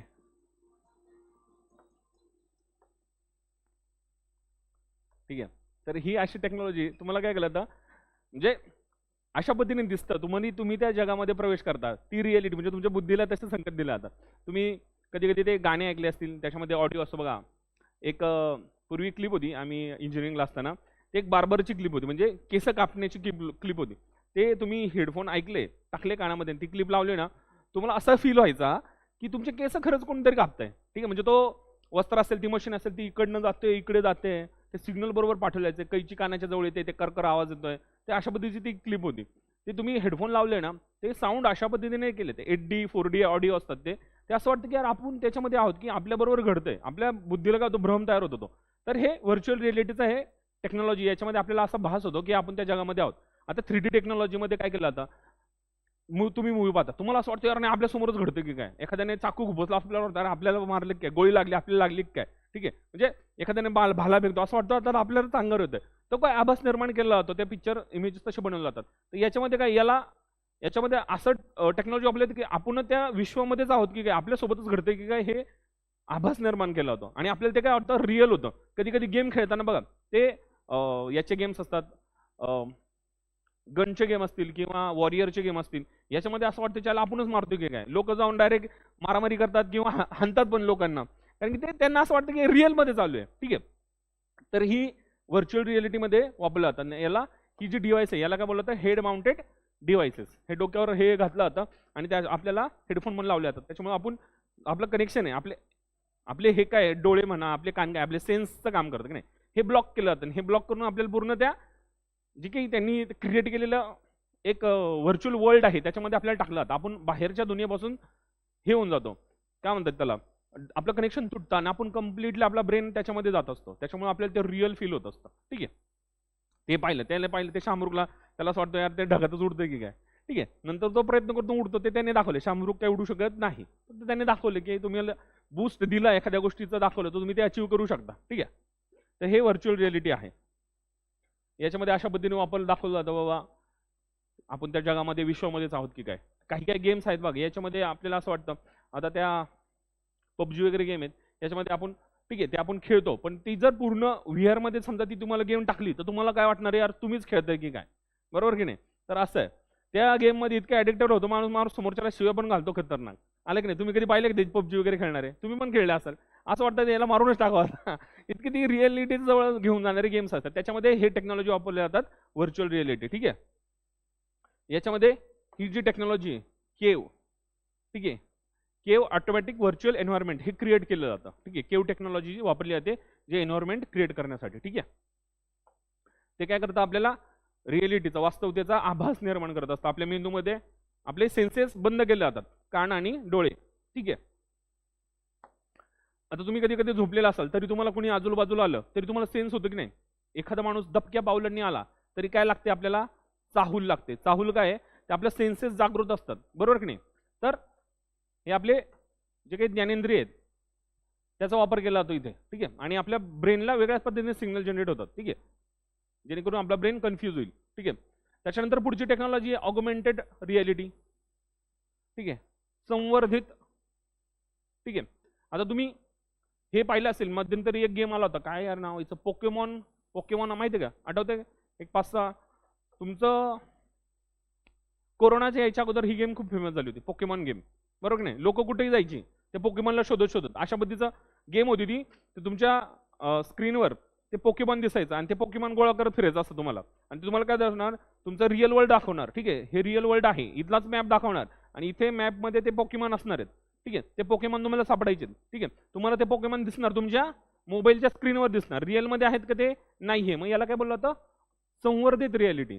तुम्हाला ते मोबाईलवर दिसणार. ठीक आहे, पण तुम्ही असं पाहिलं मोबाईल हटवला तर समोर दिसणार आहे का, नाही, ते फक्त मोबाईलमध्ये डिझाईन केलेलं असतं, त्याला बोललं जातं ऑगमेंटेड रियालिटी. आणि हे पोकेमॉन गेम अशी होती की जिथे कुठे असेल ते पोकेमॉन गोळा करायचे असतात. ठीक आहे, आता पोकेमॉनचे पण ते कार्टून एक पोकेमॉन, त्याच्यामध्ये वेगवेगळे ते मांजरीचे प्रकार आहेत. असे पिवळी मांजर असते, त्यांना नाव आहे, त्या पात्रांना पण काहीतरी नाव आहेत, ते गोळा करत फिरायचं असून तुम्हाला पॉईंट्स मिळत असतात. ठीक आहे, तर ते पॉईंट्स कुठेही असायचे, ते कुठेही जंगलात, ट्रॅकवर, बिकवर लोक कुठेही जायचे ते गोळा करण्याच्या, एवढं येड लागलं होतं मध्यंतरी ह्या गेमचं. ठीक आहे, तर याला बोललं होतं ऑगमेंटेड रियालिटी. ते काही वास्तवमध्ये नसतं, ते फक्त मोबाईलमध्ये दिसतं आपल्याला, ठीक आहे. तर ही एक गेम आहे, ह्या टेक्नॉलॉजीला बोलवतं ऑगमेंटेड रिअलिटी. ठीक आहे. त्याच्यानंतर पुढचं येतं बाबा कृत्रिम बुद्धिमत्ता, आर्टिफिशियल इंटेलिजन्स. ठीक आहे. आता कृत्रिम बुद्धिमत्ता काय आहे? बुद्धिमत्ता माणसामध्ये ती कृत्रिमरित्या मशीन्स मध्ये टाकल्या जाते, म्हणजे मशीन माणसाचा सारखा व्यवहार करणार किंवा त्यांनी करावा त्याच्यासाठी टेक्नॉलॉजी वापरली जाते, त्याला बोलतात machine learning, ML, machine learning. आता मशीन लर्निंग म्हणजे काय? याच्यामध्ये मॉडेल्स आहेत, याच्यामध्ये सुद्धा लँग्वेजेस येतात, मॉडेल्स डेव्हलप करावे लागतात. आता तुम्ही काही काही ऍप्लिकेशन वापरता, याच्यामध्ये मेसेजिंग केलं जातं, बॉट्स असतात. ठीक आहे. समजा तुम्ही एखादं बाबा बँकिंग सिस्टमचं ऍप्लिकेशन वापरतात, आपण घेऊ की SBIचं ऍप्लिकेशन वापरतात. SBIच्या याच्यामध्ये कधी कधी प्रॉब्लेम येतात ट्रान्झॅक्शनमध्ये, बरोबर की नाही? मग तुम्ही हेल्प मागता किंवा तिथे एखादी लेडीजचं नाव असतं ती तुम्हाला काहीतरी मेसेज पाठवते, hi I am Diksha, I am Riksha, आणि व्हॉट हॅपन, व्हॉट इज, मग तुम्ही टाकता आम्हाला असा असा प्रॉब्लेम आहे, मग ते म्हणतं परत मेसेज करतं की तुम्ही हे करा, ते करा, बरोबर की नाही? अशा पद्धतीने ते पुढे आपलं संभाषण चालू होऊन जातं. ठीक आहे. तर हे काय, हे आर्टिफिशियल इंटेलिजन्सचा वापर करून ते मॉडेल डेव्हलप केले जातात. याला काय बोललं जातं? बॉट्स, चॅटबॉट, चॅटिंग करणारा बॉट, त्याला काय बोललं जातं? चॅटबॉट्स. ठीक आहे. म्हणजे एखादी लेडीज असते, आपल्याला असं वाटतं की कोणतरी आपल्याला रिप्लाय देते आणि आपण तिच्याशी बोलतोय, आपले प्रॉब्लेम सांगतोय, मग ती सांगते ह्या सेक्शनमध्ये जा, तिकडे जा, हे 2 दाबा 3 दाबा. ठीक आहे. किंवा आपण व्हिडिओवर ऐकतो की नाही, 1 दाबा 2 दाबा 3 दाबा, तुम्हाला हे पाहिजे असेल तर तसं करा, तसं करा. तर हे तो ऑडिओ बट असतो, इथे आपण जो मेसेज करतो त्याला चॅटबॉट बोललं जातं. आता आपण काहीतरी प्रश्न विचारणार आहे, ठीक आहे, तर हे त्यांच्या जे सिस्टम असते त्याच्यामध्ये ते क्वेश्चन डिझाईन केलेलं असतात, की बाबा हा क्वेश्चन आला, समजा 100 क्वेश्चन आहेत, ते 100 क्वेश्चन तयार करतात, काय प्रश्न विचारले जाऊ शकतात, काय अडचणी येऊ शकतात. समजा आता माझा मोबाईल बिघडलाय, मी मोबाईलवाल्याला फोन केला, रेंज नाहीये, बॅलन्स संपलाय, बरोबर. एअरटेलवाल्याला काय म्हणणार, तुमचा बॅलन्स संपलाय, टेक्निकल प्रॉब्लेम असेल, हे करा. तर हे जे क्रोनॉलॉजी डिझाईन केली जाते, त्या डिझाईनमध्ये क्वेश्चन्स असतील, त्या क्वेश्चनला समजा ह्या पद्धतीचं 10 नंबरचा क्वेश्चन आला, तर 10 नंबरचा क्वेश्चन असेल त्याला उत्तर कशा पद्धतीने द्यायचं याची सिस्टीम डिझाईन केली जाते. ठीक आहे. त्याला बोलतात मशीन लर्निंग. हे मशीन लर्निंग ते टेक्नॉलॉजी आहे, ती शिकावी लागते. हे मॉडेल्स डेव्हलप केले जातात त्याच्यामध्ये, आणि मग ते इन्स्टॉल केले जातात, आणि तशा पद्धतीने आपल्याला रिप्लाय येत जातो. आपल्याला वाटतं काय चायला कोणतरी बोलतोय कंपनीतला माणूस होतं, पण तो नाही, तो चॅटबॉट असतो. ठीक आहे.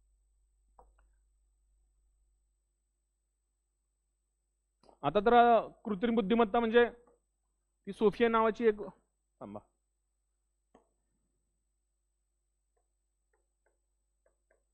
सोफिया,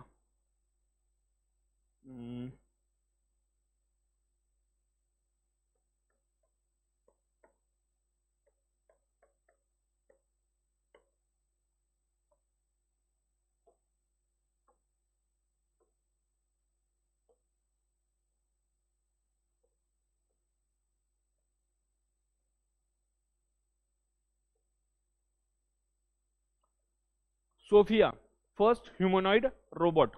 ठीक आहे. ही त्याची व्हिडिओ आहे. ठीक आहे. याला सिटिझनशिपचा दर्जा दिलेला, म्हणजे हा एक नागरिक आहे असं ट्रीट याला केलं जातं. ही आय थिंक कोणता सौदी अरेबिया या देशाने याला लॉन्च केलेलं आहे. ठीक आहे.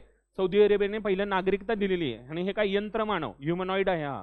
ठीक आहे. याच्यामध्ये कृत्रिम बुद्धिमत्ता टाकण्यात आलेली आहे, म्हणजे अक्षरशः हा जो माणूस आहे हा त्याचा इंटरव्ह्यू घेतोय, आणि त्याचा हावभाव बघा, एक्सप्रेशन बघा, एकदम माणसासारखे डिझाईन करण्यात आलेले आहेत. एवढ्या मायन्यूट लेवलला माणूस चाललेला आहे, आणि त्याला ह्या टेक्नॉलॉजीला काय बोललं जातं? Artificial intelligence. ठीक आहे. आपण पाहूयात. 9 मिनिटाची व्हिडिओ आहे हा, आपण कसं, ठीक आहे, हे रिअल आहे बरं का, म्हणजे काही बनवलेलं नाहीये, हे रिअल आहे. कन्व्हर्सेशन त्यांच्यामध्ये चाललंय, ते रिअल आहे, त्याला भाषा सुद्धा समजते.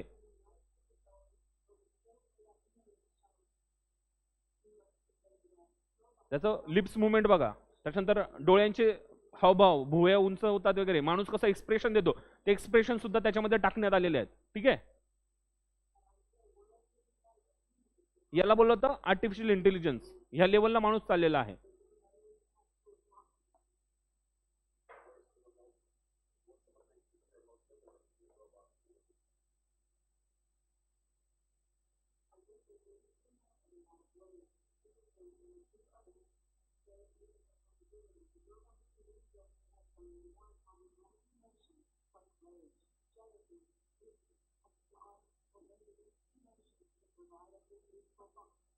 तो त्याला प्रश्न विचारतो तुम्हाला इमोशन्स वगैरे आहेत, म्हणजे आम्हाला इमोशन्स वगैरे काही नाही आहेत. ठीक आहे. एका ह्युमनॉइडला रोबोटला विचारलं होतं की बाबा तुम्ही माणसाला मारू शकता, ते म्हणजे हो, माणसाने आम्हाला इझी देतात, आम्ही माणसाला मारू पण शकतो.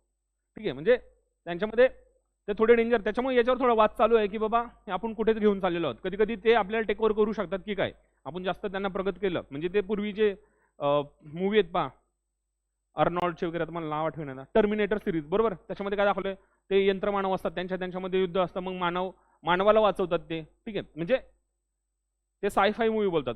ठीक आहे. ती रिअलमध्ये येऊ शकतं की काय, अशी शास्त्रज्ञांना सुद्धा भीती आहे. एक रोबोट आहे बरं का, AI रोबोट्स, त्याने ते उत्तर दिलेले आहेत.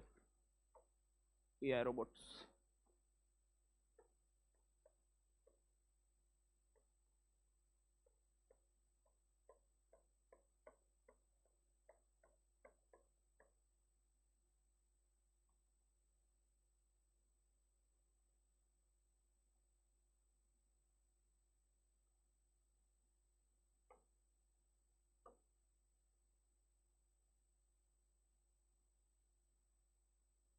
त्याच्यामध्ये नाही आहे.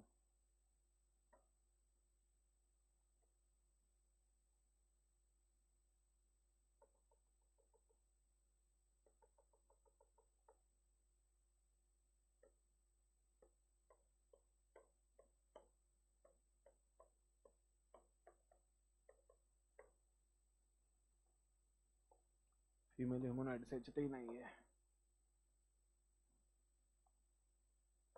ठीक आहे, नाही याच्यामध्ये जाऊ द्या, काय हरकत नाही. तुम्ही युट्यूबवर सर्च करू शकता. तर त्याच्यामध्ये त्या रोबोट्सने उत्तर दिलं होतं की बाबा आम्ही ह्युमन्सला इजा करू शकतो. ठीक आहे. आणि काय होतं, आता हे रोबोटिक्स आहे. ठीक आहे. आता हे मानवासारखे बनवलेत, पण काही जे अमेरिकेमध्ये एक रिसर्च केला होता की त्याच्यामध्ये काय केलं होतं, मानव विरहित विमान, ठीक आहे, असं एक डिझाईन केलं होतं मिलिटरी ऑपरेशनसाठी. आणि त्याचं ट्रायल केलं होतं. त्याच्यामध्ये काय टाकलं होतं, आर्टिफिशियल इंटेलिजन्सचा वापर केला होता. आणि आर्टिफिशियल इंटेलिजन्स म्हणजे काय, तो त्याचे निर्णय जे आहे तो ते विमान स्वतः घेईल की काय करायचंय, कुठे बॉम्बिंग करायचंय, कसं करायचंय. ठीक आहे. आणि त्याचा एक कंट्रोल टॉवर ठेवला होता. ठीक आहे, इथे दाखवतो तुम्हाला मी.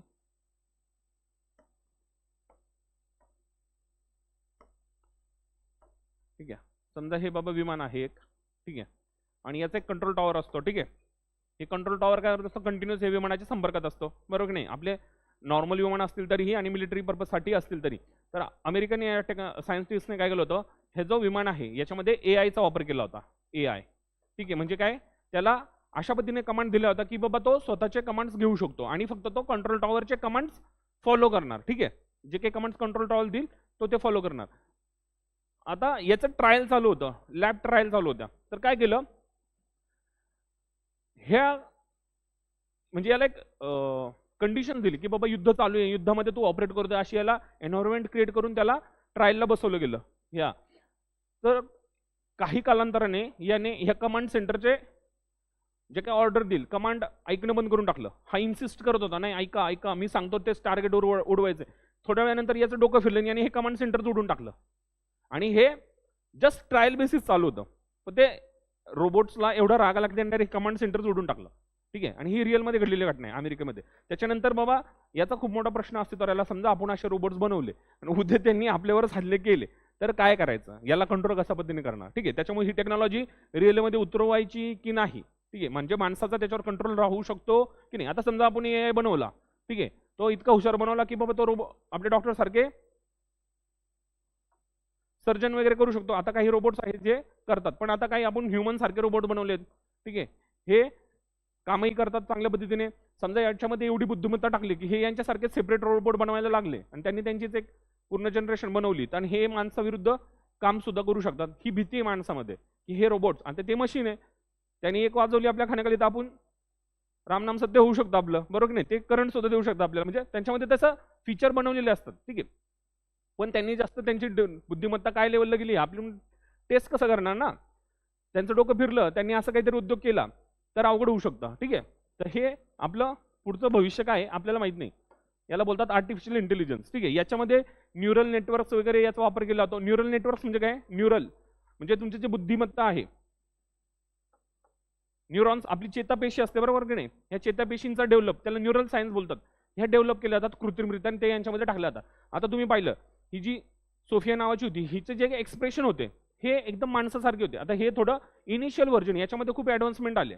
ठीक आहे, एकदम हुबेहूब माणसासारखं यांचं रूप बनवण्याचं काम चालू आहे. ठीक आहे, म्हणजे त्यांचे भुवया असतील, त्यांचे चेहऱ्याचे एक्सप्रेशन, आपण हसल्यानंतर कशा एक्सप्रेशन असतात, सॅड असेल तो कसा असेल, ॲग्रेसिव्ह असेल तर कशा पद्धतीने एक्सप्रेशन होतात, त्यांची डोळ्यांची हालचाल, बाहुलीचे, त्यांची डोळ्याची बाहुली, त्याच्यानंतर वरचे जे भुवे आहेत त्याची, हाडाचे इथले मांसपेशी असतात त्याची रचना, त्यांची मुवमेंट. ठीक आहे, एवढं ते डिक्टो माणसासारखे बनवण्याचं काम चालू आहे. हे सर्व आर्टिफिशियल इंटेलिजन्सच्या अंतर्गत चालू आहे. ठीक आहे, कृत्रिम बुद्धिमत्ता. ठीक आहे, आणि ही पहिली सोफिया जी आहे ती पहिली आहे बरं का व्यक्ती जिला माणसाचा दर्जा देण्यात आलेला आहे. ती कोणत्या देशाने केलेली आहे? Saudi Arabia. ठीक आहे, आता भारतामध्ये पण काही काही ठिकाणी रोबोट्स आहेत, काही काही रेस्टॉरंट आहेत. आय थिंक गुजरातमध्ये एक रेस्टॉरंट आहे, तिथे त्या रोबोटचा वापर केला जातो. पण ते काय काम करतं? फक्त ऑर्डर नेणे, ऑर्डर घेऊन येणे, आहे की नाही? तुम्ही गुजरातला गेलात कधी तर त्या हॉटेलमध्ये नक्की जा. आता नाव मला माहित नाही, तुम्ही सर्च करा. ठीक आहे, त्याच्यानंतर प्रोग्रामिंग लँग्वेज वापरल्या जातात. ठीक आहे, आता या प्रोग्रामिंग लँग्वेजमध्ये पायथॉन असेल, जावा असेल, सी असेल, सी शार्प असेल, हे यांचे नाव आहेत. तर हे आर्टिफिशियल इंटेलिजन्ससाठी चांगली जी लँग्वेज समजली जाते ती कोणती आहे? पायथॉन. ठीक आहे, ही ओपन सोर्स लँग्वेज आहे. ठीक आहे, तर ही वापरली जाते तुमचं मशीन लर्निंगसाठी. ठीक आहे, त्याच्यानंतर हे जे प्रोग्रामिंग लँग्वेजेस आहेत यांचे लेवल्स आहेत. ठीक आहे, लो लेवल, हाय लेवल आणि मिडल लेवल. लो लेवलचे जे लँग्वेज आहेत त्याच्यामध्ये येतात मशीन लँग्वेज, असेंब्ली लँग्वेज. ठीक आहे, मशीन लँग्वेज म्हणजे मशीन्स ज्या लँग्वेज भाषेमध्ये समजतात, म्हणजे 0 आणि 1 ही मशीनला समजणारी भाषा आहे. ठीक आहे, पण आता ती कशा पद्धतीने समजून घ्यायची? आता एक लिहिलाय, 0 लिहिलाय. ठीक आहे, कम्प्युटरच्या सिग्नलिंग मध्ये काय होत असतं? हे इलेक्ट्रिक सिग्नल 0 म्हणजे ऑफ आणि 1 म्हणजे ऑन. ह्या 0-1च्या भाषेमध्ये कोडिंग केलं जातं. ठीक आहे, आता समजा मला मराठीत म लिहायचा आहे. ठीक आहे, ह्या भाषेचा एक सेपरेट कोड असणार आहे एमचा मराठीत. तो दिसताना म दिसतोय, पण त्याची काहीतरी कोडिंग लँग्वेजमध्ये 0-1-1-0-0-1 असं काहीतरी त्याचा कोड असणार आहे. तो मशीनला रीड करतात, आपल्याला नाही समजणार. तो डिझाईन केला जातो. ठीक आहे, आणि त्याचं रिप्रेझेंटेशन आपल्याला म हा अक्षर दिसणार आहे. ठीक आहे, याला बोललं जातं मशीन लँग्वेज. त्याच्यानंतर असेंब्ली लँग्वेज असते, ती गोष्ट असेंबल करण्यासाठी म्हणजे ती कंपाईल करून हे केलं जातं. आणि त्याच्यानंतर कंपाईलर असतो एक कम्प्युटर याच्यामध्ये, आर्किटेक्चरमध्ये कंपाईलर. तो काय करतो? सर्व गोष्टी कंपाईल म्हणजे एकत्र करणे. ठीक आहे, त्याच्यानंतर हे वेगळे लँग्वेजेस आहेत. हाय लँग्वेज, याचा वापर तुमचं ॲप्लिकेशन असेल, तुमचं युजर इंटरफेस असेल, आपल्याला जे काही दिसतंय ते दिसण्यासाठी फ्रंट एंड आणि बॅक एंड याचं 2 डिव्हिजन केलं जातात. त्याच्यामधले हे लँग्वेजेस आहेत, हे थोड्या हाय लेवलच्या आहेत, ह्या थोड्या समजायला थोड्या अवघड. मशीन लेवल लँग्वेज सुद्धा थोड्या टफ आहेत, बरोबर की नाही? त्याच्यानंतर मिडल लेवलची लँग्वेज आहे सी आणि सी शार्प. हे तुम्हाला बेसिक की लँग्वेज कशी वर्क होते, कशा पद्धतीने त्याचं कार्य चालतं हे समजून घेण्यासाठी ह्या लँग्वेज बेसिक आहेत. ह्या लँग्वेज शिकल्या त्याच्यानंतर ह्या लँग्वेज तुम्हाला आरामात समजून येऊ शकतात. ठीक आहे, त्याच्यामध्ये सी असेल, फोर्टर्न असेल, ह्या ज्या आहेत ऑब्जेक्ट ओरिएंटेड लँग्वेजेस, ह्या C++, जावा, पायथॉन, सी शार्प ह्या ऑब्जेक्ट ओरिएंटेड लँग्वेज आहेत. ठीक आहे, तर अशा पद्धतीने यांचं आर्किटेक्चर आहे. ओके, त्याच्यानंतर आस्की आणि इस्की अशा पद्धतीचे 2 कोडिंग हे आहेत. आस्की म्हणजे American standard code for information interchange. ठीक आहे, याचे कोड्स असतात, याच्यामध्ये 128 वर्ण असतात. त्याच्यानंतर 0 ते 9. ठीक आहे, 0 ते 9 अंक आहेत आणि A to Z हे काय आपले अल्फाबेट आहेत. यांना सेपरेट चिन्ह दिलं जातं, आस्की कोड्स. ठीक आहे, आता ते 0 to 9 असेल 1 2 3 4. ठीक आहे, 0 असेल तर 0 0 0 0 0 0 0 0 0 0 0 1 0 0 0 0 1 0 0 0 0 0 1 1 अशा पद्धतीचे हे आस्की कोड असतात. ठीक आहे, 0 to 9 पर्यंत असतात आणि A to Z साठी सुद्धा हे डिझाईन केलेले असतात. ठीक आहे, म्हणजे आपण ए जर टाईप करतोय तर लँग्वेज कम्प्युटरला हा कोड कळत असतो. याचा अर्थ म्हणजे 0 टाईप केला तर हा कोड येणार आहे. ठीक आहे, तर हे त्याची लँग्वेज झाली आणि आपल्याला दिसताना 0 दिसत असतो आपल्या स्क्रीनवर. ठीक आहे, त्याच्यानंतर हे इंडियन स्टँडर्ड्स आहेत. इस्की म्हणजे काय? इंडियन स्टँडर्ड्स कोड आहेत. इंडियन म्हणजे ज्या आपल्या भाषा आहेत, आपल्याकडे भरपूर साऱ्या भाषा आहेत. मराठी आहे, 22 भाषा आपल्या याच्यामध्ये आहेत, कॉन्स्टिट्यूशन मध्ये दिलेल्या. पण आपल्याकडे भरपूर साऱ्या भाषा आहेत, भरपूर लिपी आहेत. ठीक आहे, देवनागरी लिपी, याच्यामध्ये आपण हिंदी लिहू शकतो, मराठी लिहू शकतो, बरोबर नाही? आपली लिपी कोणती आहे? भाषा मराठी आहे, संस्कृत आहे, हिंदी आहे. त्याच्यानंतर तुमची पंजाबी असेल तर त्याला गुरुमुखी लँग्वेज बोललं जातं. त्याच्यानंतर गुजराती लँग्वेज आहे, त्यांचं बेसिक स्ट्रक्चर संस्कृत ही भाषेवर त्याचं मूळ आहे. ठीक आहे, त्याची लिपी जी आहे ती कोणती आहे? देवनागरी लिपी, ठीक आहे. त्याचं जे कन्व्हर्जन असेल तर 57002, ठीक आहे. आपण समजा आपल्याला याच्यामध्ये मराठीमध्ये टायपिंग करायचं असेल, ह्या कीबोर्डवर मराठी टायपिंग करायचं असेल, तुम्हाला मराठी टायपिंग येतं का? नाही, तुम्हाला तो फॉन्ट डाउनलोड करून घ्यावा लागतो. मराठी भाषा असेल तर त्याचा फॉन्ट डाउनलोड करावा लागतो, ठीक आहे. आता गुगलने ती सुविधा दिलेली आहे, ऑनलाईन तुम्हाला लगेच ते कन्व्हर्जन होतं, पण पूर्वी तसं नसायचं, तुम्हाला फॉन्ट डाउनलोड करावा लागायचा. आता तुम्ही लॅपटॉपवर जेव्हा जाता, वर्डपॅडमध्ये किंवा तुमच्या कोणतंही असेल, पीपीटी असेल बनवायची असेल, त्याच्यामध्ये तुम्ही जेव्हा फॉन्टमध्ये जाता तेव्हा तुम्हाला तिथे दिसतं वरती फॉन्ट असतात भरपूर सारे, बरोबर नाही? ते लिपी आहेत, Greek language, Roman language, Italian, Chinese, बरंच काय काय असतात. त्याच्यानंतर जे साईज पण येते, ठीक आहे, किती साईज तुम्हाला पाहिजे, तर याला काय बोललं जातं? फॉन्ट्स, ठीक आहे.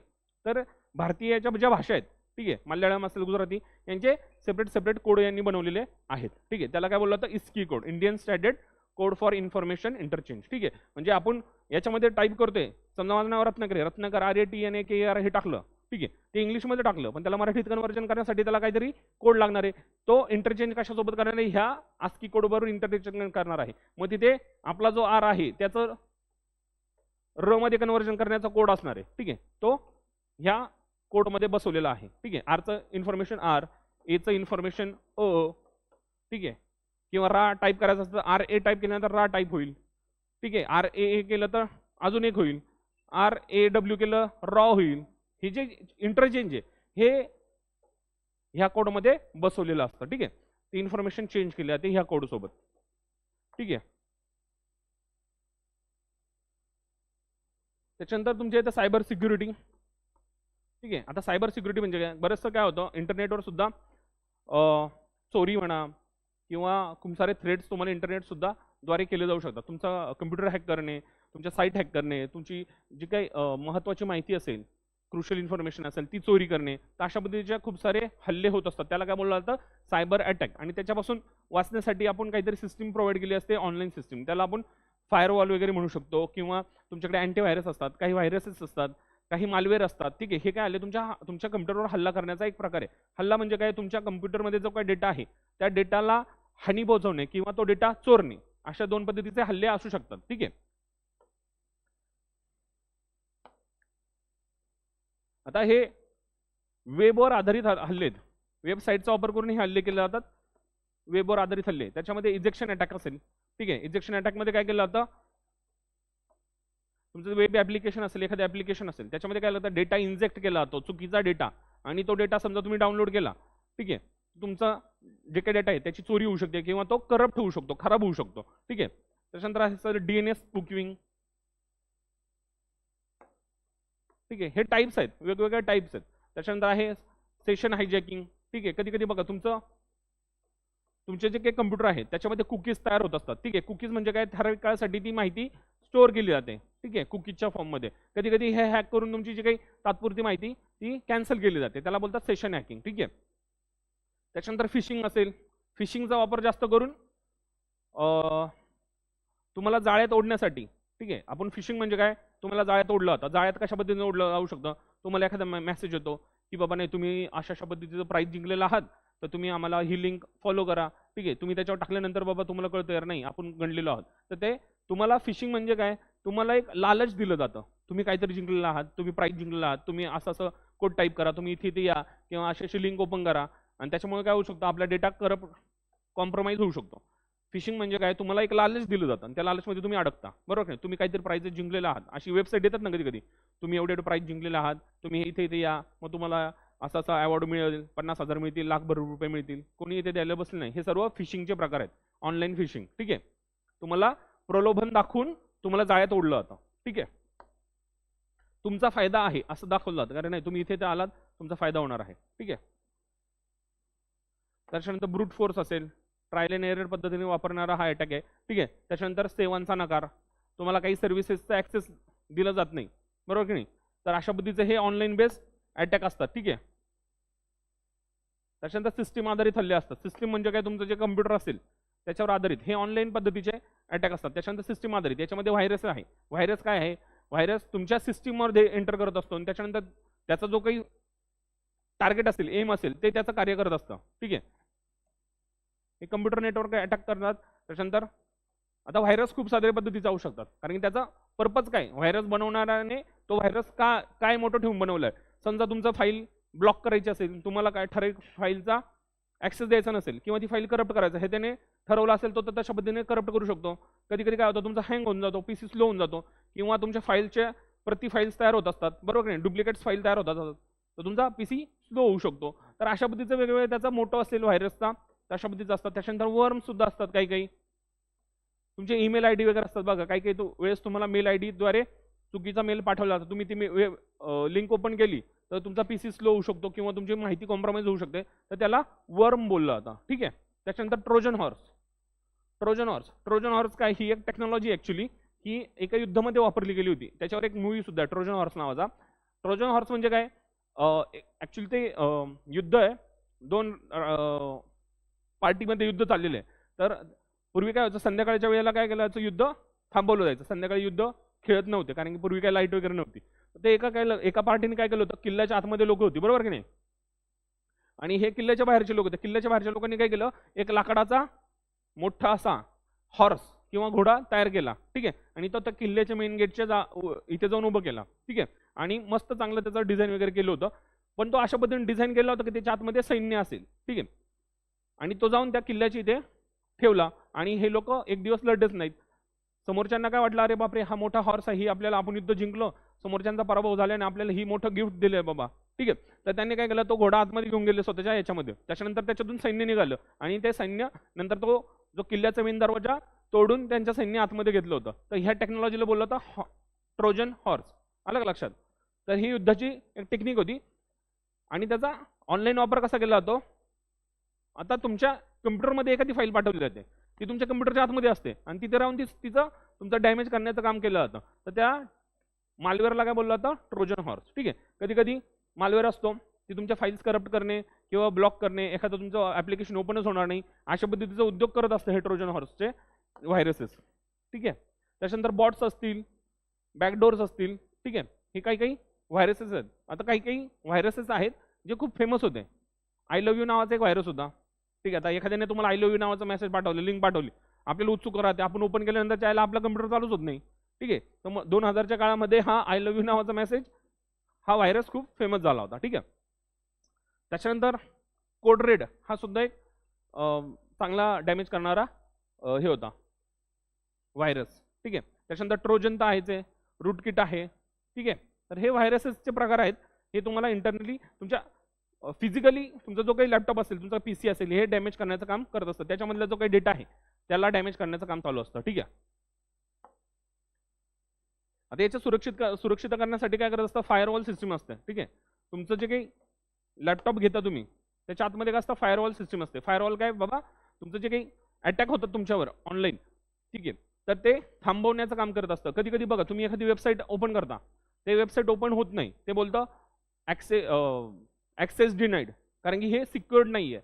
तर ते तुमचं फायरवॉलचं काम असतं. तुम्हाला जे काही मालशियस वेबसाईट्स असतील, काही काही घटक असतील, ते ओपन होण्यापासून, कारण की तिथं तुम्ही जर फोर्सफुली ओपन केलं तर तुमचा कम्प्युटरला डॅमेज होऊ शकतो, तुमची त्याच्यामधलं इन्फॉर्मेशन किंवा डेटा असेल तो कॉम्प्रोमाइज होऊ शकतो. त्यासाठी सिस्टीम उभारली जाते, त्याला बोललं जातं फायरवॉल. त्याच्यानंतर व्हर्च्युअल प्रायव्हेट नेटवर्क, व्हीपीएन, तुमचं एक सेपरेट नेटवर्क तयार केलं जाऊ शकतं, त्याच्याद्वारे तुम्हाला सिक्युरिटी प्रोव्हाइड केली जाते. त्याच्यानंतर IDS टेक्नॉलॉजी असते, इंट्रुजन डिटेक्शन सिस्टीम. इंट्रुजन म्हणजे काय, तुमच्या सिस्टीममध्ये इंट्रुजन, बाहेरून काही व्यक्ती हल्ला करत असतील तर डिटेक्ट करण्याची सिस्टीम, म्हणजेच काय तुमचे अँटीव्हायरसेस. अँटीव्हायरसेस तुम्ही समजा पाहिलं की किल वगैरे असतं, ते वेगवेगळ्या सर्व्हिस प्रोव्हाइड करत असतात. आपण पाहूया एखादं समजा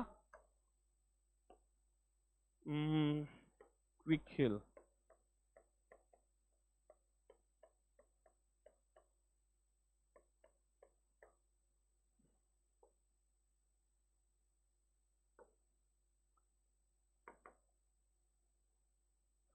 ठीक आहे. आता क्विकहिल नावाची एक कंपनी आहे, ही पुण्यातल्या माणसाने तयार केलेली अँटीव्हायरस कंपनी आहे बरं का, आपल्या मराठी माणसाची कंपनी आहे.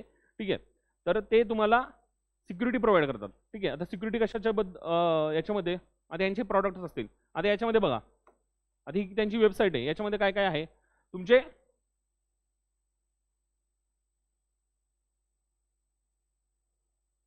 प्रॉडक्ट, तुमचे सिस्टीम कोणकोणत्या पद्धतीचे आहेत, विंडोज असेल, विंडोज पद्धतीची असेल, मॅक OS असेल, विंडोज सर्व्हर असेल, ह्या वेगवेगळ्यांसाठी, अँड्रॉइडचा मोबाईल असेल, ह्या वेगवेगळ्यांसाठी वेगवेगळे प्रॉडक्ट्स त्यांनी तयार केलेले आहेत.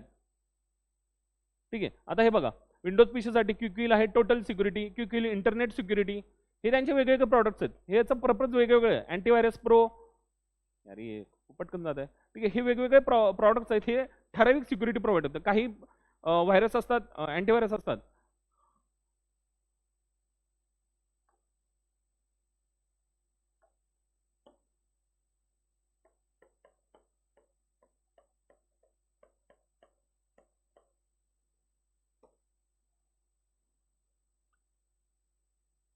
हा नेट प्रोटेक्टर अँटीव्हायरस आहे, ठीक आहे. त्याच्यामध्ये बघा आता बिझनेस सिक्युरिटी सोल्युशन्स, तुमचा home security solutions, total security, Z security include 10 GB storage. आता हे टोटल सिक्युरिटी, समजा मी याच्यावर क्लिक केलं,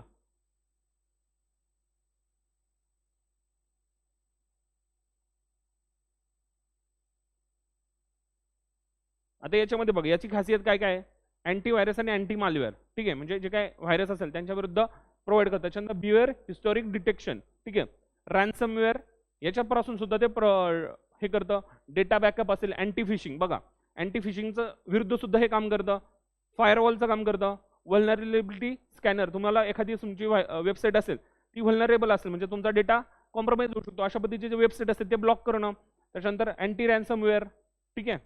ॲडवेअर blocker, automatic updates, parental control, system tuner, हे यांचे फीचर्स आहेत, ठीक आहे. एवढ्या पद्धतीचा प्रकारांमध्ये ते सिक्युरिटी प्रोव्हाइड करत असतं, ठीक आहे. त्याला बोललं जातं IDS, इंट्रुजन डिटेक्शन सिस्टीम. तुमच्यामध्ये समजा काही फोर्सफुली एखादी गोष्ट येत असेल तर त्याचं डिटेक्ट करण्याचं काम हे करतात आणि त्याला अँटीव्हायरस आपल्याला इन्स्टॉल करणं गरजेचं आहे. तुम्ही लॅपटॉप घेत असाल, कम्प्युटर घेत असाल तर तुम्ही अँटीव्हायरस जरूर टाकत जा, कारण कधी कधी काय होतं सर्वच गोष्टी आपल्याला माहीत नसतात. आपण अनाहूतपणे काही वेबसाईटवर क्लिक करतो किंवा काही इमेजेस असतील त्याच्यावर क्लिक केलं तरी आपल्या याच्यामध्ये अटॅक होऊ शकतात, ठीक आहे. त्याच्यामुळे तुमच्यामध्ये अँटीव्हायरस असतील. कम्प्युटरमध्ये मोस्टली फायरवॉल सिस्टीम प्रोव्हाइड केली जाते, पण फायरवॉल एवढी काही प्रोटेक्टिव्ह नाही आहे. अँटीव्हायरस असेल तर बऱ्यापैकी तुमचं प्रोटेक्शन होऊ शकतं, ठीक आहे. तर अशा पद्धतीने आहे, याच्यामध्ये कोणाला काही अडचण, ठीक आहे, नाही. चलो.